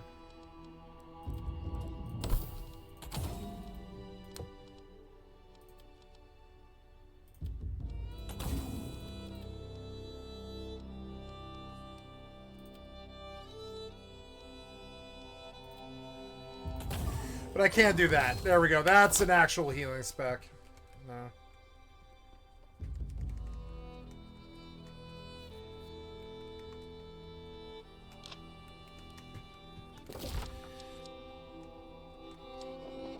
Okay, I will run Amrine when I get back, but I'm gonna eat.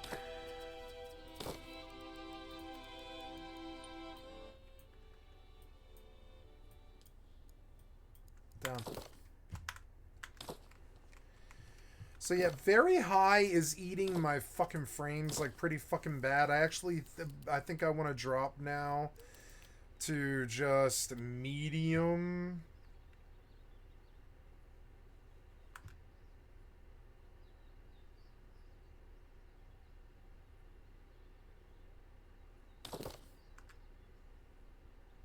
Yep, medium on all the games.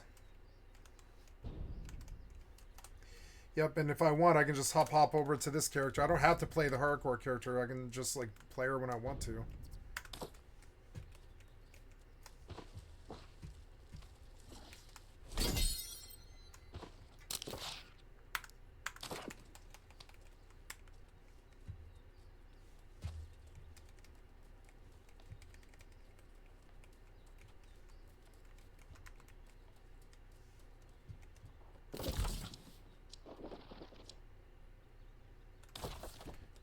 I'll come in here and I will heal.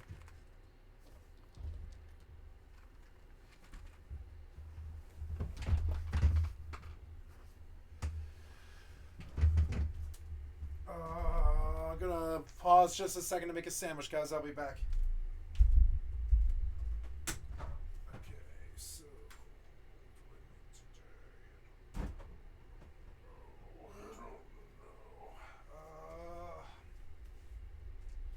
yeah, I want to make a big sandwich. It's fine.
Okay, got a glass of water here. Okay, sorry about that, guys.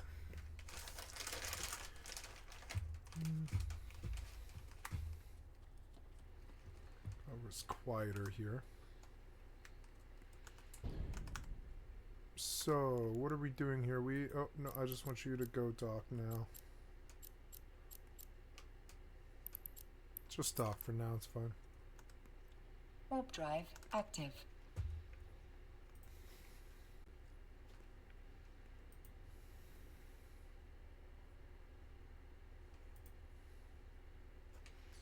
Thank you, Philip DeFranco, for the excellent content for my stream. I'd like to sub to your channel. Sup, you beautiful bastards. Welcome back to the Philip DeFranco Show, your daily guide into the news. We have a lot to talk about today, at least 7 big stories, but where we have to start is with the shocking news that One Direction's Liam Payne died in Argentina at the age of 31. A death that, 1, shocked a lot of people around the world. I mean, fans were devastated and mourning, but also 2, had people saying TMZ just bought themselves a ticket straight to hell. Because in the breaking news of his death, TMZ decided to post photos apparently depicting part of Liam's body, which obviously I'm not going to be airing on this show, but for some context, the images were of his arm and part of his torso, with the outlet initially saying TMZ obtained a photo showing Liam's body. We're not showing his whole body, but you can clearly see his tattoos, a clock on his left forearm, and a scorpion on his abdomen. Though notably, the article no longer includes those photos, with that removal following loud and intense backlash online, with people saying things like TMZ is trying to get clicks and ad money off a young man's dead body just minutes after the news of his death. Imagine being a member of Liam Payne's family and seeing this, as well as not even confirmed whether the family know or not, and you're posting images allegedly of his body. You sick fucking scumbags, right? And people calling this disgusting and irresponsible journalism and arguing that his family should sue, with others adding fame is such a terrifying thing because why is there currency in a photo of a portion of a dead man's arm, and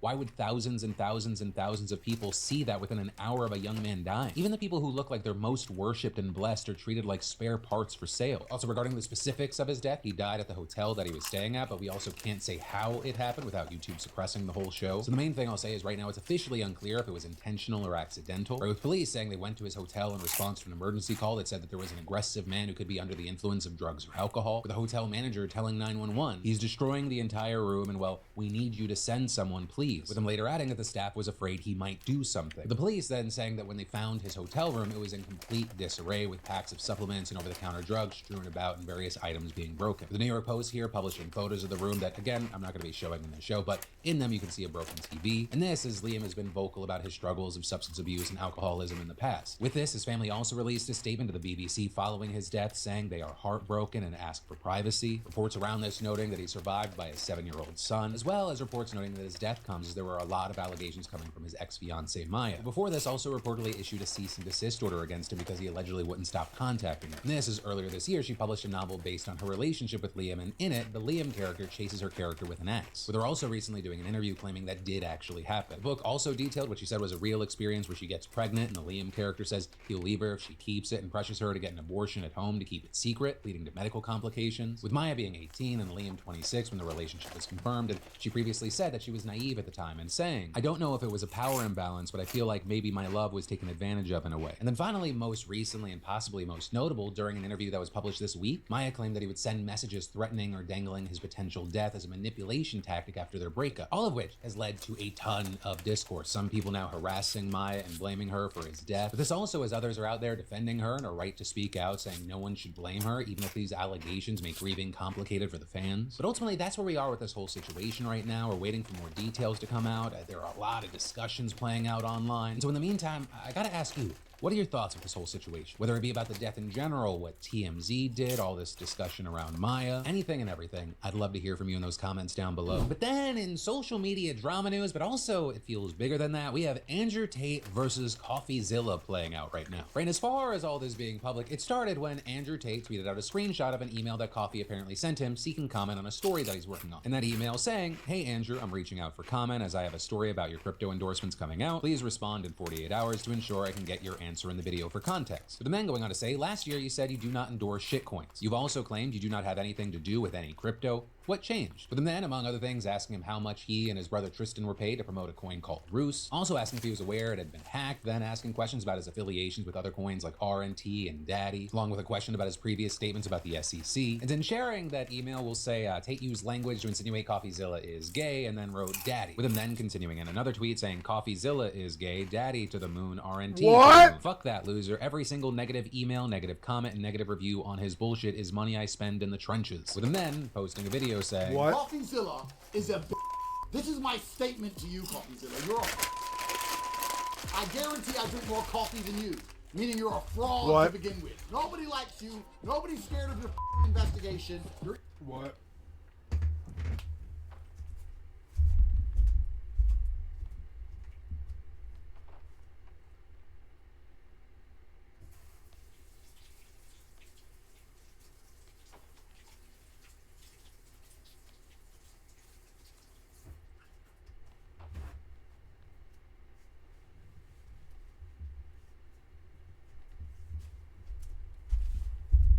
BRB.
That's very sad. I never really liked One Direction. I don't even know their music. I'm very sad that their singer died. It's always tragic. All my heroes are dead. I can relate. I hope you guys do all right. You know, I'm sorry. Your emails sound gay. I accidentally leaked your email address. Now everyone's calling you gay. And apparently that last part is very true because one, Andrew literally tweeted for his followers to email him and call him gay. And two, CoffeeZilla posted the evidence himself, sharing a screenshot of his inbox, which includes tons of emails of people using homophobic language and slurs. With Coffee What's then with the writing, I asked homophobia? Andrew Tate about his crypto scams, and I think he sent the war room after me. With him then reposting the questions that he asked and saying, would still appreciate your answers, you've got my email. But for now, we'll have to wait to see if he uncovered something, what that video might hold, but until then, I'd love to know your thoughts here. But then, we gotta talk about this news today that is a horrifying reminder that all it takes is one mistake at a hospital for a standard procedure to turn into a horror film. Right? And so the situation, which NPR just pieced together through interviews, takes place back in 2021 at the Baptist Health Hospital in Richmond, Kentucky. And the doctors there were preparing for an organ retrieval operation when the nurses wheeled the donor, who had been declared brain dead, into the operating room. But, as Natasha Miller, one of the doctors, told NPR, after he came in, he was moving and thrashing around on the bed. When they looked closer, tears were streaming down his face as he shook his head no. Which, just to be clear here, are the medical symptoms of a man desperately trying to stop the doctors from cutting him open to take his fucking organs. And so the two doctors on the case, they see this, they were shocked, and naturally they refused to perform the procedure. With Miller recalling, the procuring surgeon, he was like, I'm out of it. I don't want to have anything to do with it. It was very chaotic. Everyone was just very upset. And then she says she overheard the case coordinator for the organ procurement organization, Kentucky Organ Donor Affiliate, or CODA, call her supervisor for advice, which you might think would come in the form of, yeah, don't cut that guy open. But according to Miller, the supervisor told the coordinator that she needed to, quote, find another doctor to do it, and that, quote, we were going to do this case. With Miller going on to describe the call, saying she's like, there is no one else. She's crying, the coordinator, because she's getting yelled at. Now, ultimately, the organ retrieval did get canceled, but it turns out the donor, 36-year-old Anthony Thomas Hoover II, also known as TJ, he woke up more than once that day. Reportedly, he was admitted to the hospital after suffering a drug overdose. And according to organ preservationist Nicoletta Martin, who reviewed the case file, he showed signs of life during an initial procedure known as cardiac catheterization, which is this procedure where doctors operate on a potential organ donor to see whether the heart is healthy enough to actually be donated. And reportedly, TJ woke up during that procedure and began thrashing around on the table as well. But then instead of going, oh shit, this dude's definitely not dead, the doctors just sedated him and went on like nothing happened. With his sister Donna later telling NPR she became concerned when he appeared to open his eyes and look around as he was being wheeled from intensive care to the operating room. But there, she says she and other family members were told, hey, what you saw, that was just a common reflex. With Martin saying, that's everybody's worst nightmare, right? Being alive during surgery and knowing that someone is going to cut you open and take your body parts out. That's horrifying. Yeah, that's literally the synopsis of a Tales from the Crypt episode that scarred me as a child. Which also, on the note of being scarred, Martin added several of us that were employees needed to go to therapy, adding it took its toll on a lot of people, especially me. Now, with all this, it's still not entirely clear right now what went wrong that day, but the organ procurement organization has denied any wrongdoing. Telling NPR, CODA does not recover organs from living patients. CODA has never pressured its team members to do so. But this notably is now the Kentucky State Attorney General is reviewing the allegations allegations, and the Federal Health Resources and Services Administration is investigating them. And so for now, we're gonna have to wait to see what happens there. But as far as TJ, he is alive, seemingly well. He lives with his sister. Presumably, all his organs are still packed snugly inside his body, though unfortunately, he's not fully himself anymore. As Donna, who's now his legal guardian, explained, is saying that he has problems remembering, walking, and talking, and that whenever she asks him about what happened at the hospital, he just responds with two simple yet chilling words.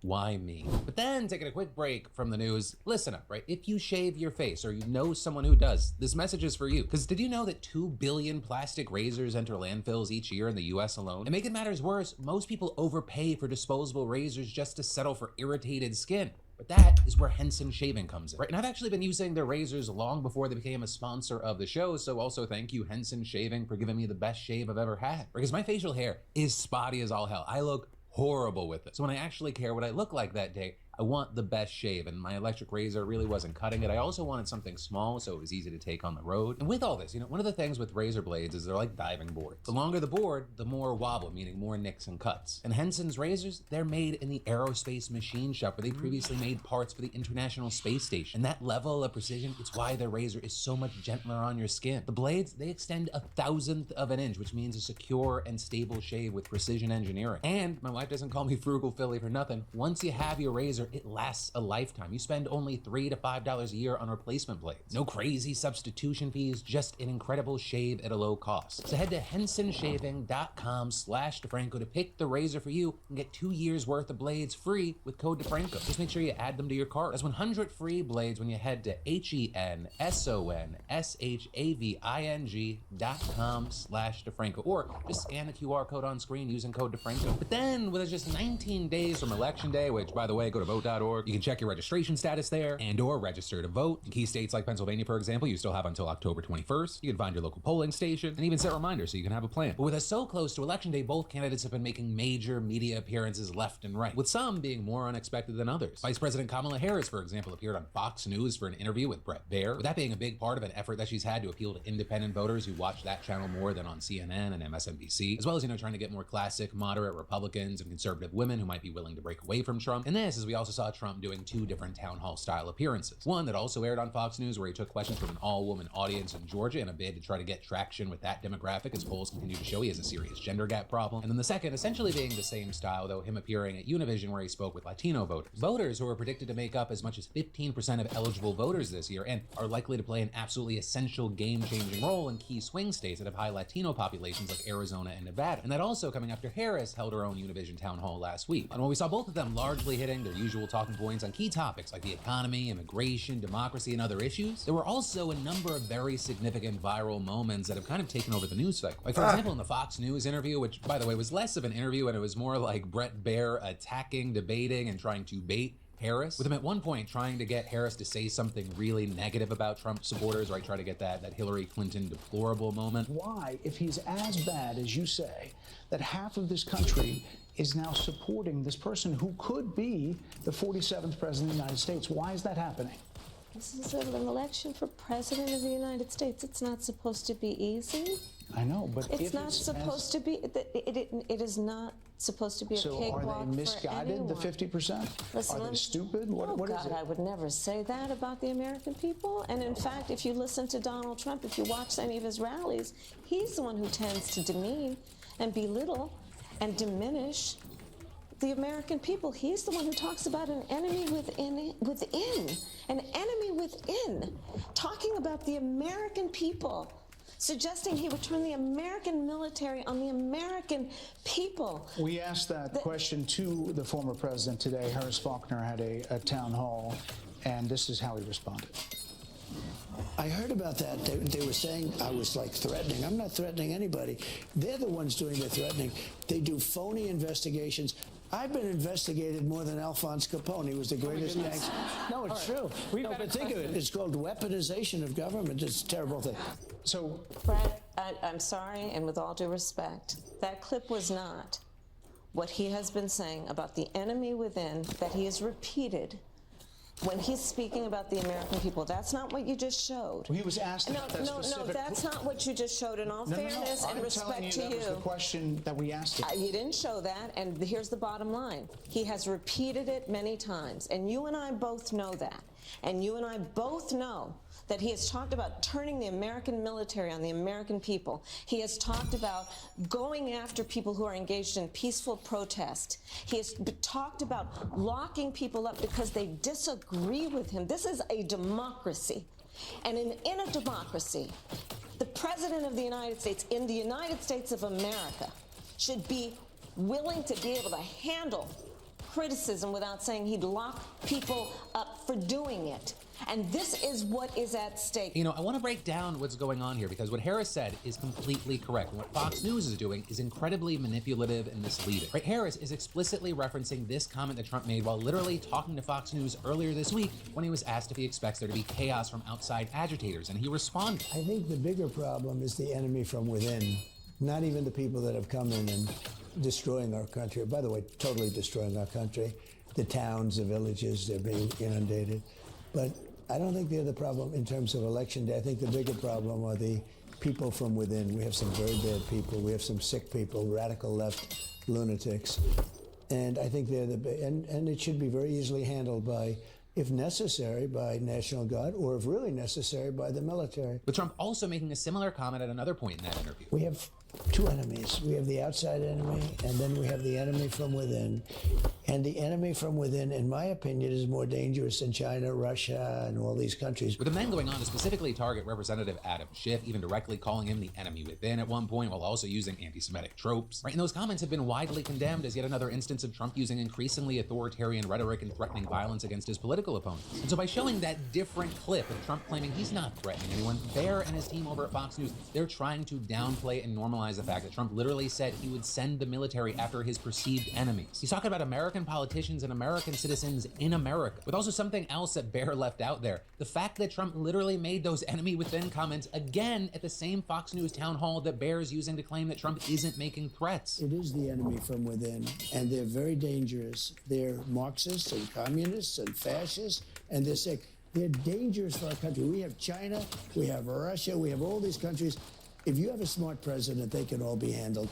The more difficult are, the Pelosi's, these people, they're so sick and they're so evil. It's so weird how Brett and Fox News cut that clip. Why would they do that? What a crazy accident. Because obviously Fox News and Brett, they wouldn't want to mislead their viewers. They wouldn't do that just to prove fealty to their audience of one, right? That would be crazy. But with all that said, if you didn't watch that full interview, I'm gonna link to it down below. It's definitely worth a watch. She stands her own, she's strong doing it. She hits really solid points when Brett Baer is not trying to talk over her. Or things like Baer trying to use almost half the interview to talk about immigration and border security, which Harris ended up using as an opportunity to raise awareness of the fact that Donald Trump killed the bipartisan border bill. Or spreading the word that Democrats and even Republicans are trying to deal with the issue, but Donald Trump has held that back so he can try to be a hero. And then also at one point he even played a Trump campaign ad that noted her previous support for prisoners receiving gender-affirming surgery and claiming, as he did in the debate, that she is in favor of taxpayer-funded sex changes for prisoners and illegal aliens. With Baer then going on to ask, So are you still in support of using taxpayer dollars to help prison inmates or detained illegal aliens to transition to another gender? I will follow the law, and it's a law that Donald Trump actually followed. You're probably familiar with, now it's a public report, that under Donald Trump's administration, these surgeries were available on a medical necessity basis to people in the federal prison system. And I think, frankly, that ad from the Trump campaign is a little bit of like throwing stones when you're living in a glass house. But again, you can and should watch the whole interview, come to your own conclusion, and I'll link to it down below. But then, switching gears to Trump, he had a number of viral clips, though it was for different reasons. Starting with Trump's all-woman town hall, where Bear asked Harris 0 questions about reproductive rights. That topic and a disgusting response to it ended up going viral, because at one point, Fox News host Harris Faulkner made a comment about Amber Nicole Thurman. She's a 28-year-old mother who died a preventable death in 2022 as a result of Georgia's restrictive abortion laws, according to an investigation by ProPublica. A death that many have laid at Donald Trump's feet because he put in Supreme Court justices that reversed Roe v. Wade. And before Trump's town hall in Georgia, her family held a press call to talk about how her death was preventable. But when Faulkner mentioned that call to Trump, we saw this interaction. Amber Thurman's family have come out on a press call, and they're doing what's called a pre-buttal 2-hour town hall right now. Oh, that's nice. Yeah? And I want to Get better ratings, I promise. Right, and so that blew up because you have the former president literally mocking the grieving family of a woman who died. And also, if you're wondering why you can hear so many people laughing at that moment, it's probably because it's since been reported that the town hall was packed with his local supporters, which is a fact that Fox did not disclose. And in fact, at times, Fox literally edited the broadcast from its original recording to take out moments where they vocally expressed support. This including cutting one woman who had asked a question mid-sentence to remove a bite of her saying she was already voting for Trump, as well as cutting out a clip where Trump asked the crowd who they were voting for, with attendees then literally chanting Trump, Trump. But with all that said, I think the clip that's gotten the most traction came from the Univision town hall. And that's because of this question and answer between a man who says that he's a Republican, though no longer registered, and Donald Trump, as well as the audience reactions to it as Trump's answer. And so this guy says he wants to give Trump a chance to win back his vote, but then he hits on three things. Your, let's say, action and maybe inaction during your presidency and the last few years, sort of, was a little disturbing to me. What happened during January 6th and the fact that, you waited so long to take action while your supporters were attacking the Capitol. Coronavirus, I thought the public was misled during coronavirus, and that many more lives could have been saved if we would have been informed better. And also people in your administration who don't support you. I'm curious how people so close to you and your administration no longer want to support you, so why would I want to support you? If you would answer these questions for me, I would really appreciate it and give you the opportunity. There's, your own vice president doesn't want to support you now. And with that question, Donald Trump tries to minimize how much of his former cabinet do not support him, then minimizing the situation with Pence, saying he just disagrees with what he did, and then Trump significantly talking about January 6th like this. Very importantly, you had hundreds of thousands of people come to Washington. They didn't come because of me. They came because of the election. They thought the election was a rigged election, and that's why they came. Some of those people went down to the Capitol. I said peacefully and patriotically. Nothing done wrong at all. Nothing done wrong. And action was taken, strong action. Ashley Babbitt was killed. Nobody was killed. There were no guns down there. We didn't have guns. The others had guns, but we didn't have guns. And when I say we, these are people that walked down. This was a tiny percentage of the overall, which nobody sees and nobody shows. But that was a day of love from the standpoint of the millions. It's like hundreds of thousands. It could have been the largest group I've ever spoken before. They asked me to speak.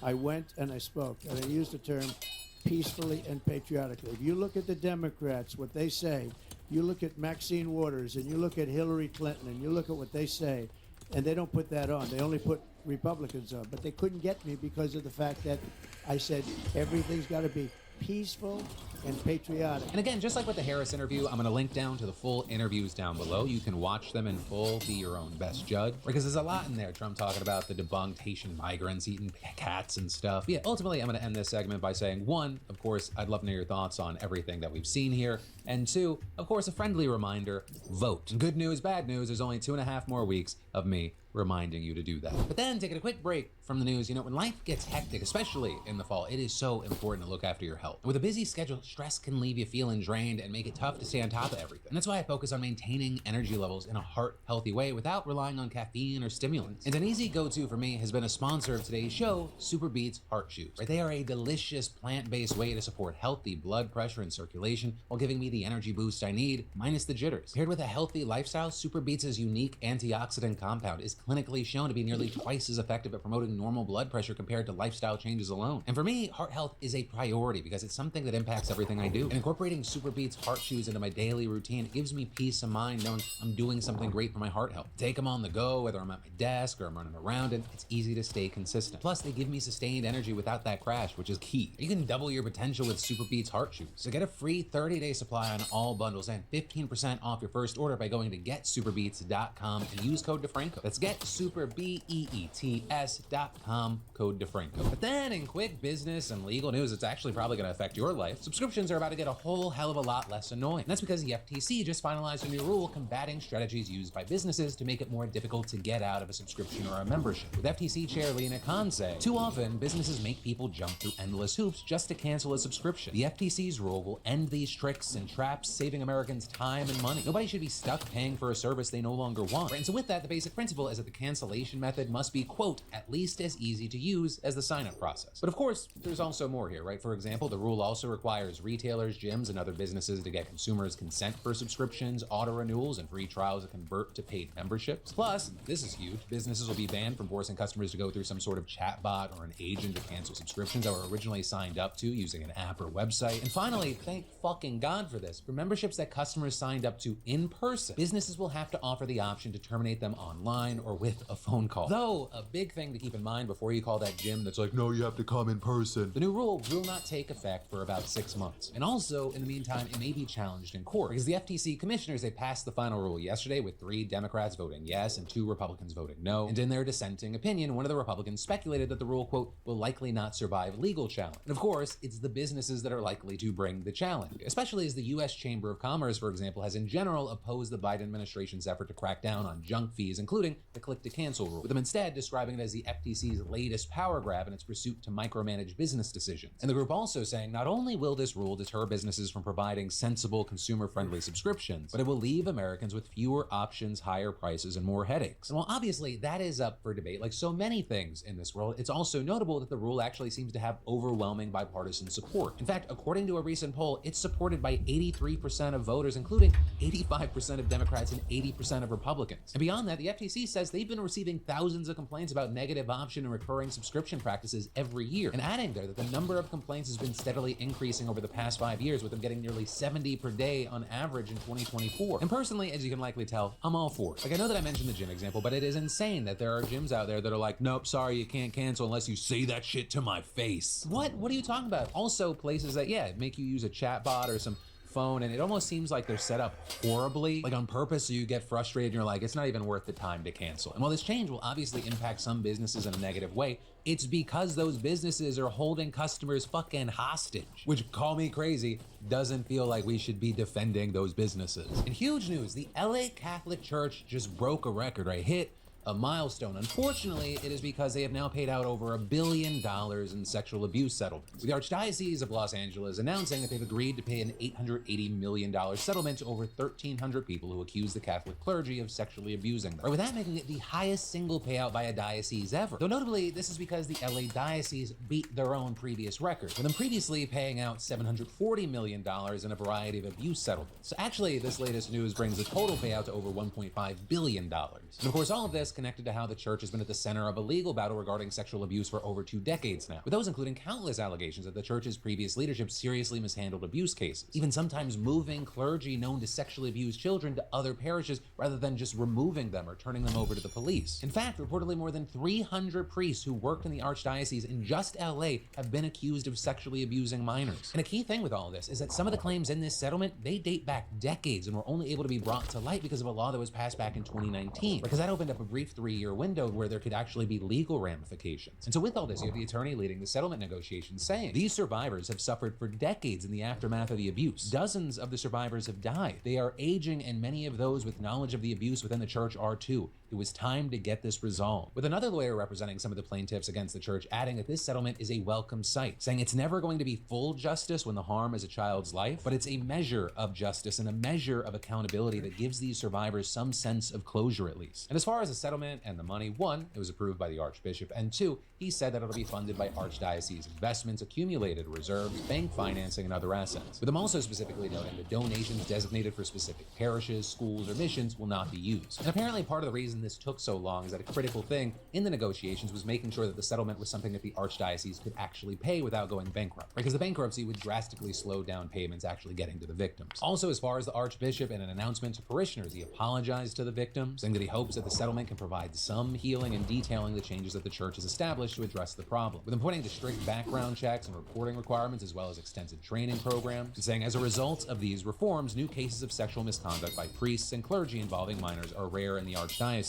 No one who has been found to have harmed a minor is serving in ministry at this time, and I promise we will remain vigilant. You know, while the settlement has been applauded, you have a lot of people saying it is a good start, but there is still a long way to go. For example, the support group Survivors Network of Those Abused by Priests specifically calling for the Archbishop to release all clergy files related to the sexual abuse case, and saying we fear and believe there are many more survivors out there who have not yet come forward. For now, we'll have to wait to see what happens, right? This settlement means that there are only a few lawsuits still pending against the church. We don't know yet how those are going to pan out, whether more gonna pop up? Or is this actually close to the end of a decades-long legal ordeal? But then I want to give a congratulations and also talk about yesterday. So first, congratulations to Francisco Mendez, the SeatGeek prize winner, who just won $500 in our weekly SeatGeek giveaway towards his choice of SeatGeek tickets. Good on you, sir. Francisco said that he's taken his girlfriend to see Lion King on Broadway. And for everyone else, that's right, SeatGeek and the Daily Dip are still giving away up to $1,000 in tickets, and you should definitely enter today if you haven't already. Just add code PDS to your SeatGeek app profile for a chance at the weekly $500 prize. No purchase necessary. And $1,000 prizes are available to Daily Dip subscribers who add code PDS newsletter, doubling entries and winnings. So yeah, do it. It's a no-brainer. But then, as promised, yes, let's talk about yesterday in some commentary. And given that it ended up being a 30-minute dive into the news, there were a lot of different takes on a lot of different stories. Starting with Asmongold, a lot of people kind of impressed. This is Tech Today saying, out of all the content creator apologies, I gotta say that Asmongold's apology is significantly better than bringing out the uke. And Olive Little saying the Asmongold apology was kind of refreshing. I honestly hope he gets help where he needs it. So this, as others responded, meh, just look forward to him reacting to his own apology video again and then not changing the behavior. Which, I mean, on that note, Asmongold even said in that video, you know, I can say all these words, but they're words, like hold me accountable, watch my actions. And, you know, very likely people are going to be paying attention, especially because in the comments on his apology,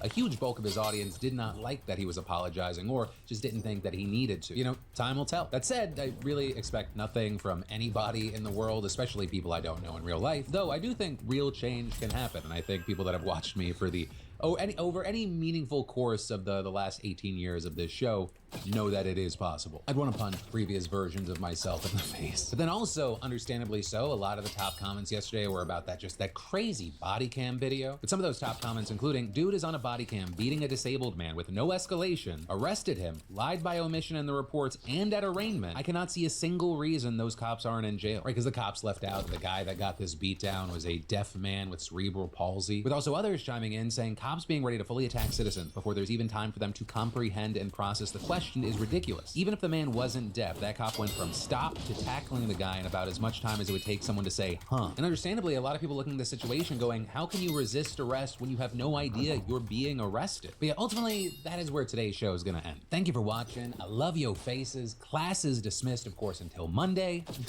Stay safe till then, and we'll talk more on Monday.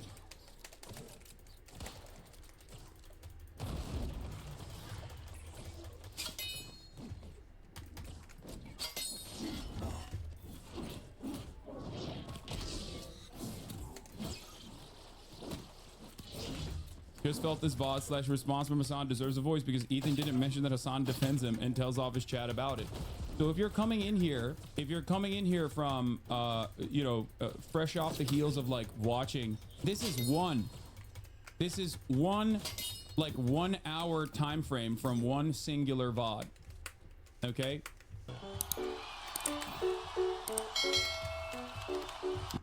What is this? Oh, you want to make it so Israel isn't a Jewish homeland? Where is my wife who lives with me in Beverly Hills in California? Where's she gonna go? In the garbage? In the toilet? Do you just want her? Yeah. I don't know. Maybe she's gonna go where she is now.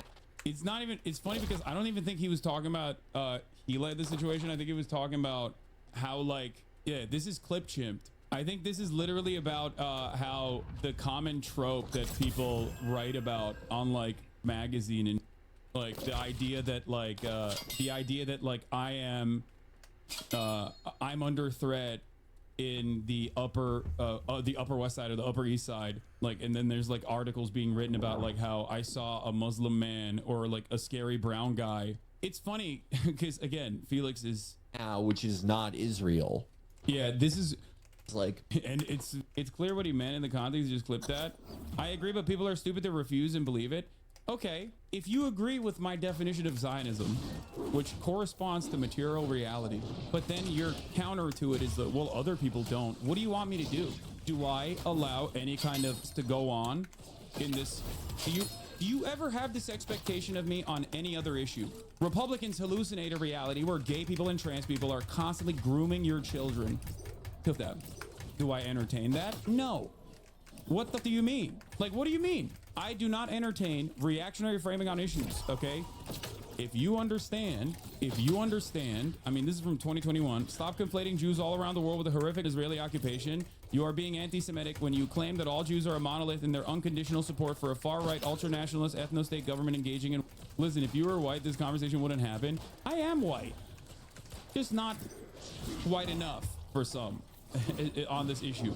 Every other issue that I talk about, I don't get hit on like this. This is the one issue.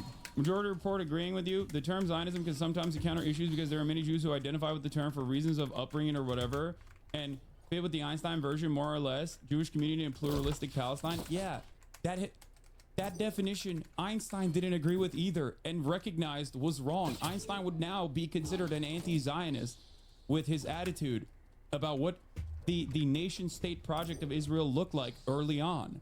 That's the problem. Okay, you can't just like assume that this is something that it objectively isn't. It's like saying, well, I don't know, a lot of people grew up with the understanding that Israel is a democracy.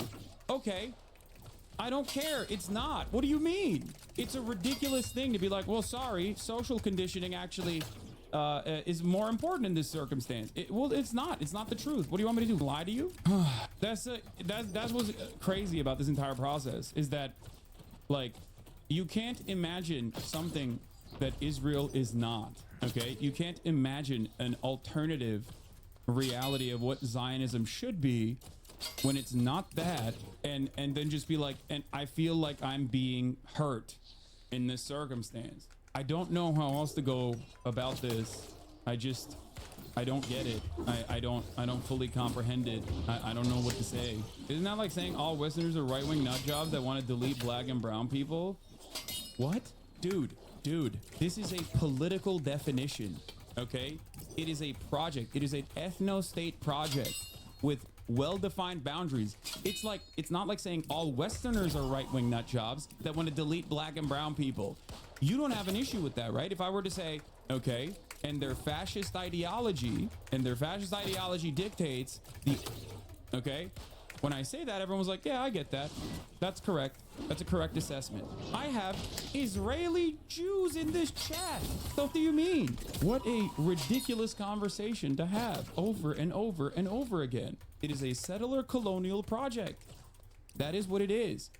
The issue, however, is that it is a settler colonial project that has unfolded in front of our eyes at a time when we've learned too much about the mistakes of the past when we were growing up.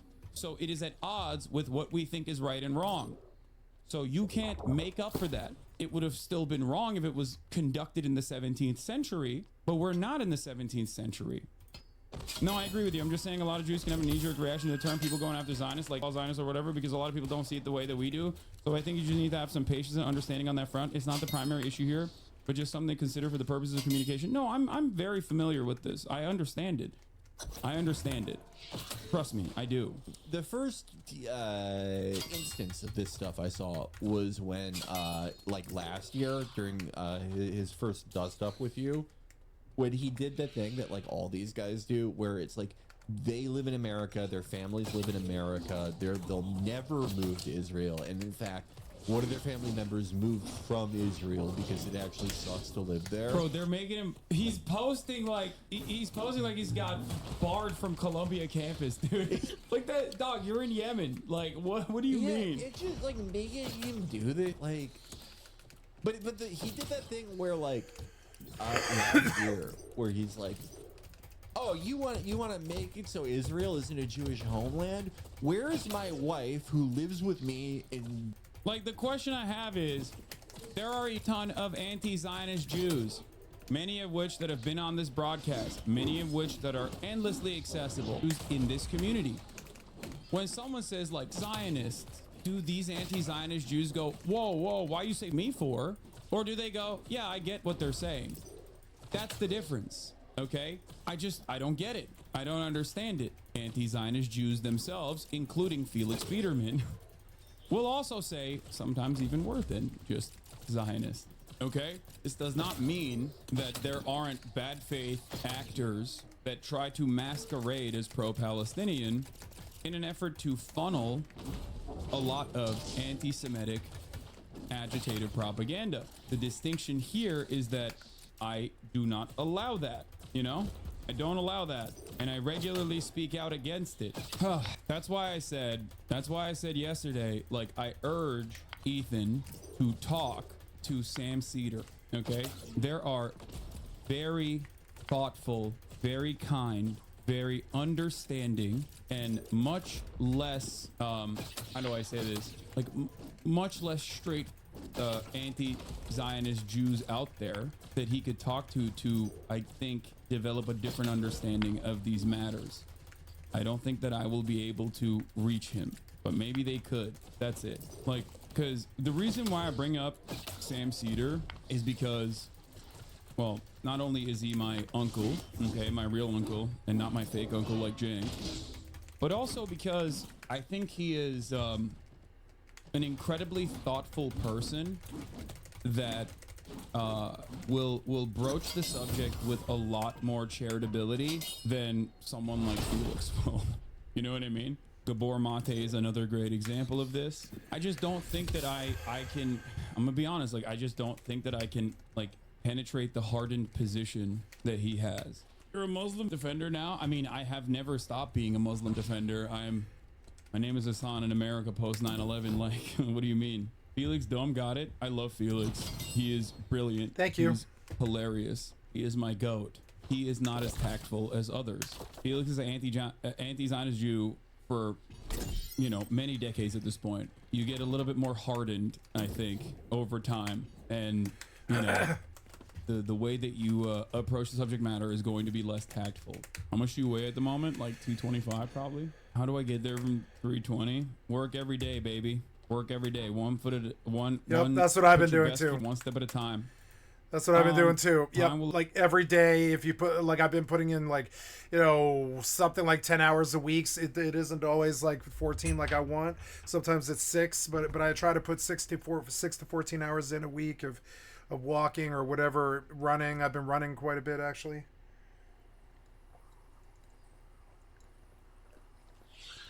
Starting to be able to have my breath and not be so out of shape all the time. Feel so, like, out of it. It feels good.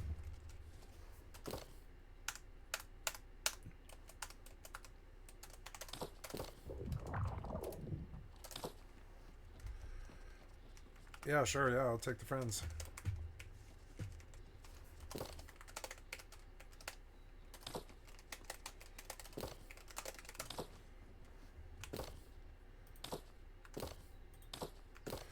Hey, company, not company, but social. Yep, that's social menu. Yep, I want to leave this party.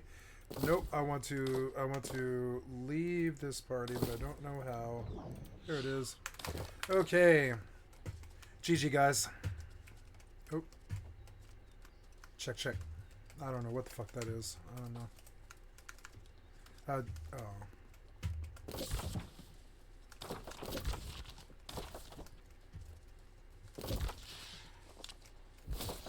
Oh, my VoIP connection failed. Yeah. Okay, well, whatever. So that was good. I didn't even die that whole run. That's the first time I've ever done a dungeon in this. Oh, thank you, sub. Thank you for the sub, Tanner. Thank you so much. I appreciate it, buddy.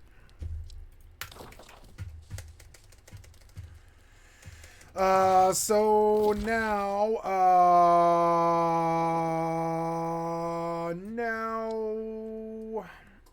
yeah, we go up there, I guess. I hope I didn't do Amrine out of order, but I mean, it was fast enough where I don't mind doing it again. Collecting Azota from Guardians at the Shattered Obelisk. Yeah, we have to go north, but oh no, my fucking battery. Damn it. Okay, I'm gonna pull the plug from my tablet for a time. No, you shouldn't have turned off, damn it. That shouldn't have happened. Yeah, wait, I want you on the bottom. There. I'm gonna have to run a cord on my mouse, which is annoying, but it's fine. Now, you shouldn't have shut off, like, pretty much immediately. Come on now.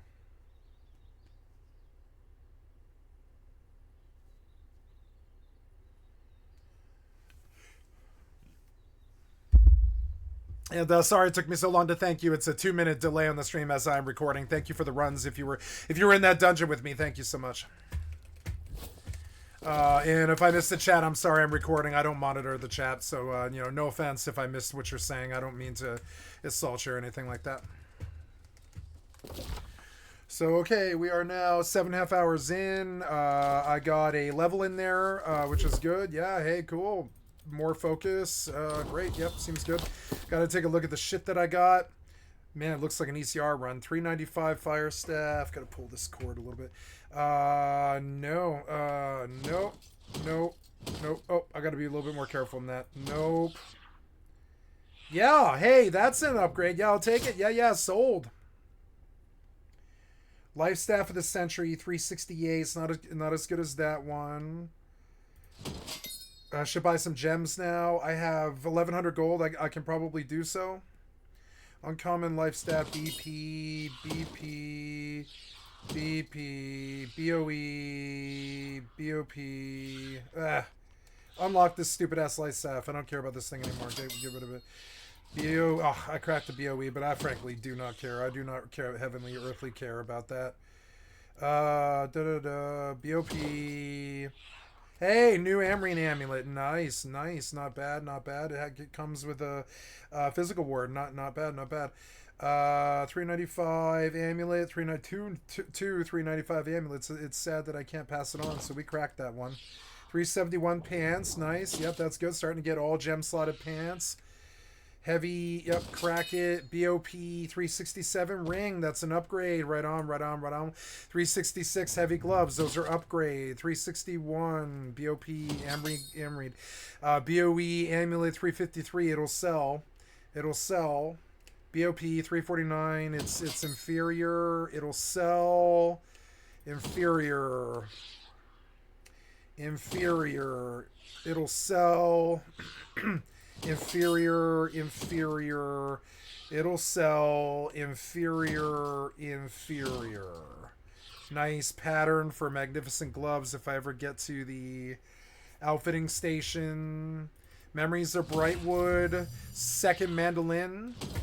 Old Windsward Shack mandolin sheet music. Not bad. I don't. Oh, I do have a mandolin now. Yeah. Good shit. This was good shit. Yeah, I liked this run. I should have put the group XP buff on.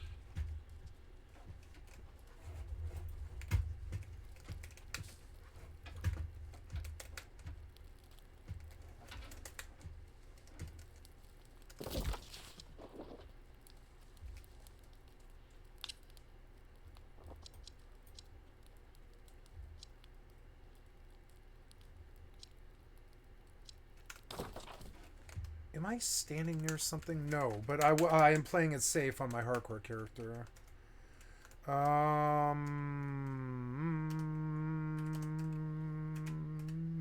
Oh yes, I came to synth.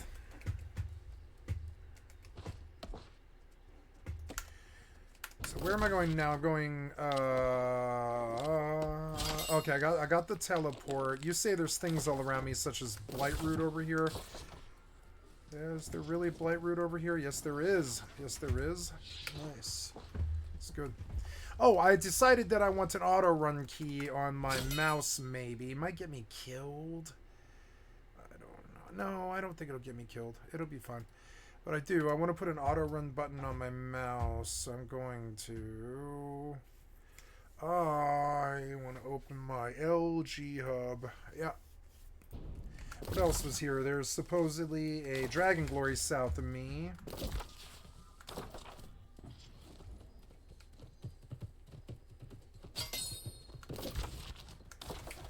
No Dragon Glory. Farmed. So, yeah, where else do we go? We gotta go north now, and it's faster to teleport, so... goddamn cord is annoying. It's such a long cord, but it still annoys me. It annoys me so much. Stupid-ass, stiff-ass cord. Berg. Okay, there we go. I wonder if Once Human finally got downloaded. Yes, it did. Let's see if it'll even launch.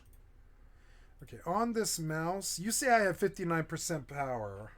I don't believe you that this thing is dying.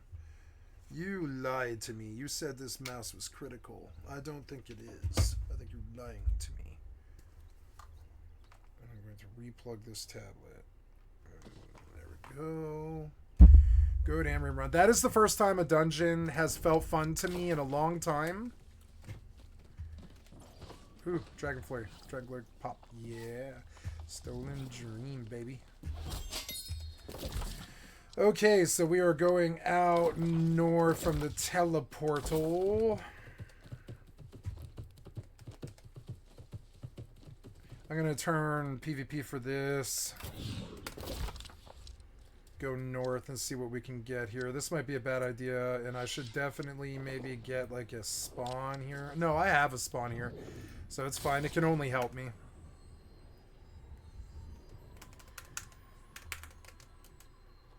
Oh, look how much faster my frames are. It's nice.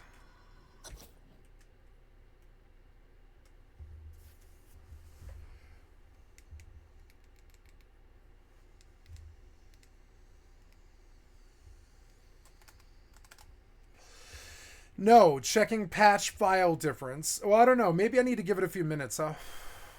It should work. Let's give it a few minutes and just see what it says. Maybe I'm jumping to conclusions. I don't know. You know what will play is Icarus. Icarus will play.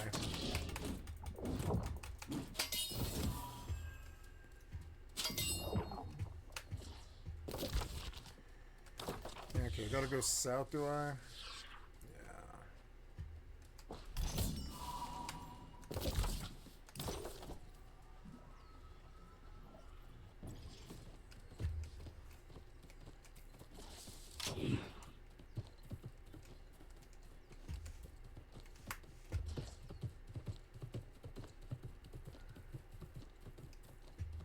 I think I went into Amrine one quest before I got the dungeon quest, which is so stupid. So now I'm going to have to do it again. We'll see.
Nope, I want to just drop it to low entirely here. I want my frames. I don't care. I'm understanding now that I can't run this game at anything higher than low. Like I'm getting it. It took me a bit to understand it. But yeah, if I want frames, I want to be in low. I don't care. Yeah, there's the good looking frames that feel good. And it still looks good.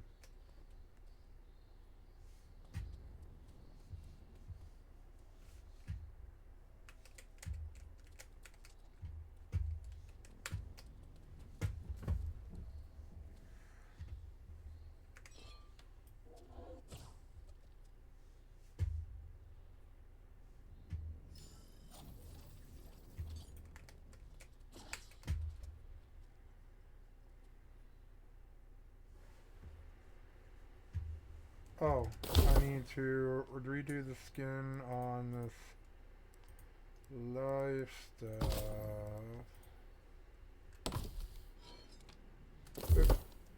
Oh, I got a great sword skill.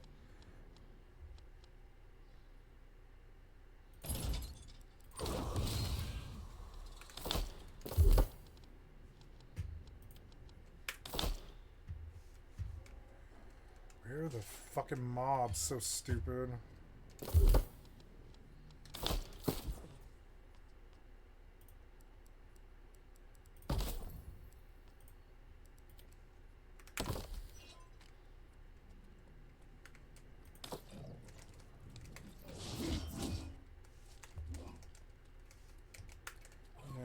me this guy, or...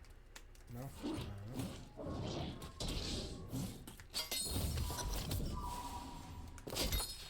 Nice.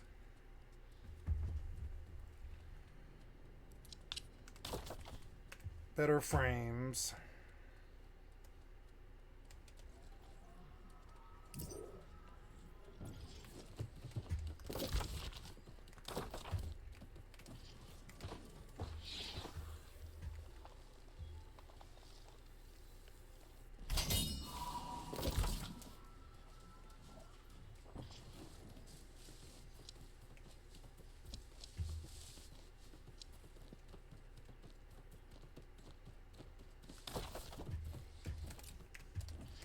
Sun Creeper.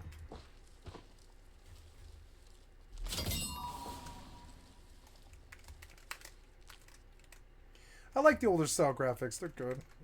I like the frames, definitely. Yeah, I guess I'll just cook all this.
Damn it.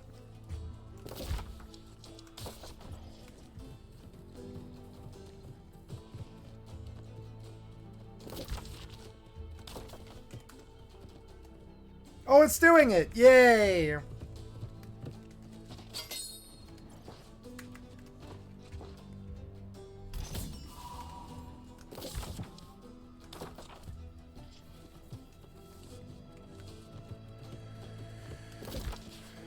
Nope, same quest.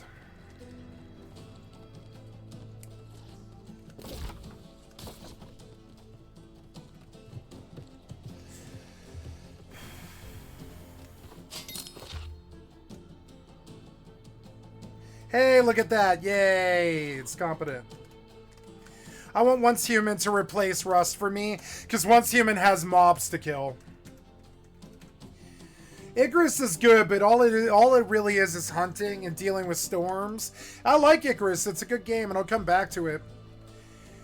But maybe live service is more my thing, and maybe I've always liked Once Human. I'm going to join a very difficult server here, and I'm going to try to make it in the snow just as a solo character moving very slow. And I'll dual wheel Once Human in New World, though it'll be kind of slow. I don't really care. I like Once Human a lot more than fucking Throne and Liberty.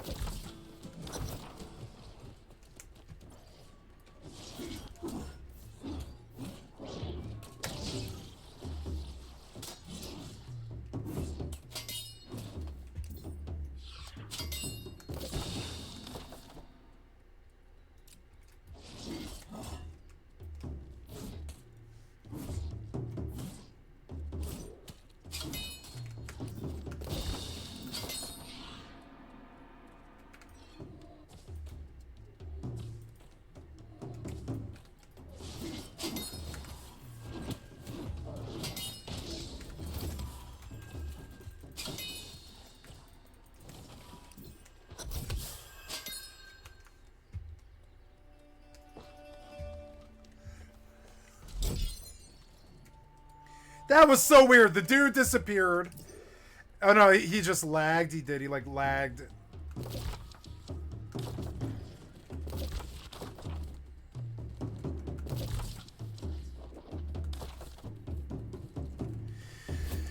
In some ways, the world design kind of reminds me of Final Fantasy 15. Look, this game and Once Human will probably play well together too, because Once Human is a good client. Like the best client I've used in recent memory. Short of like, I don't know, I would say... Actually, Icarus is a really genuinely fucking good client.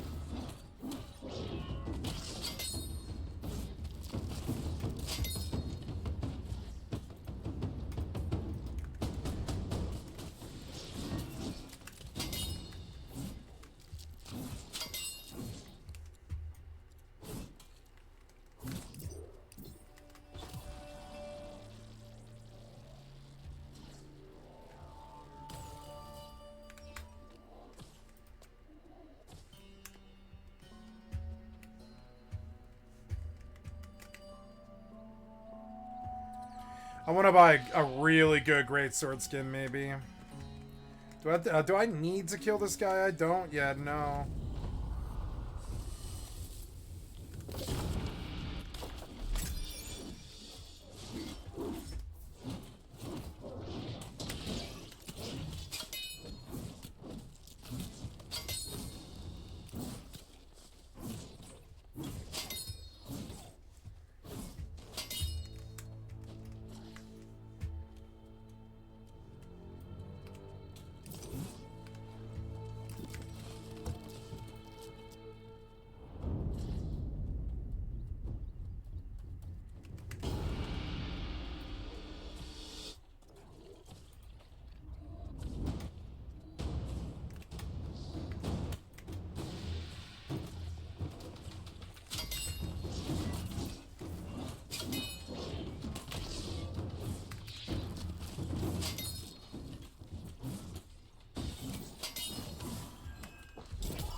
Dang, lots of BOEs, it's good.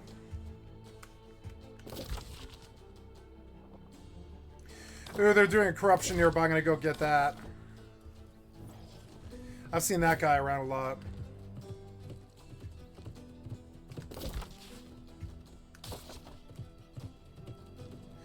Blue trees, am I high enough? I don't think so. I'm hella far from a spawn. No, I'm not. No, I'm not.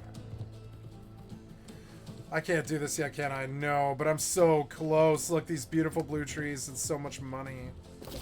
I'm gonna come back here. I'm gonna mark this. I'm gonna come back here. And I'm gonna shop till I can do the blue trees. It's a goal. We have a goal! I love blue trees.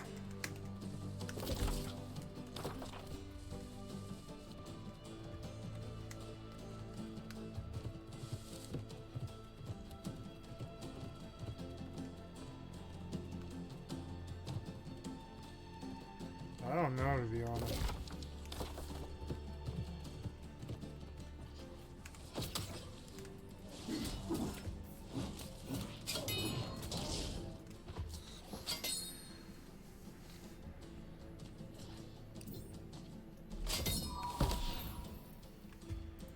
What do you mean? What do you mean?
Thank you.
Damn it, I missed that one. I did. They cleared it so quick.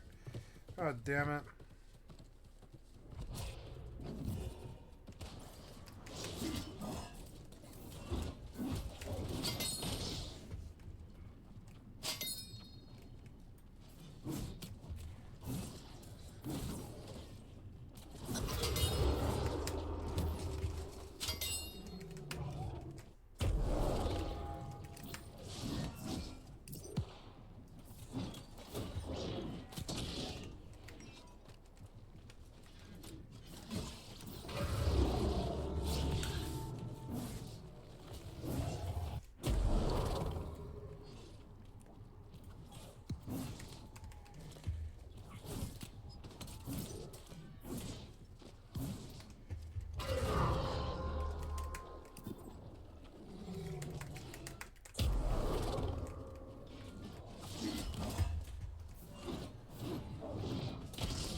Wish it was more.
Man, this thing took like this thing took the SSD so long. Oh yeah, my blue trees, somebody chopped them all. It's so annoying.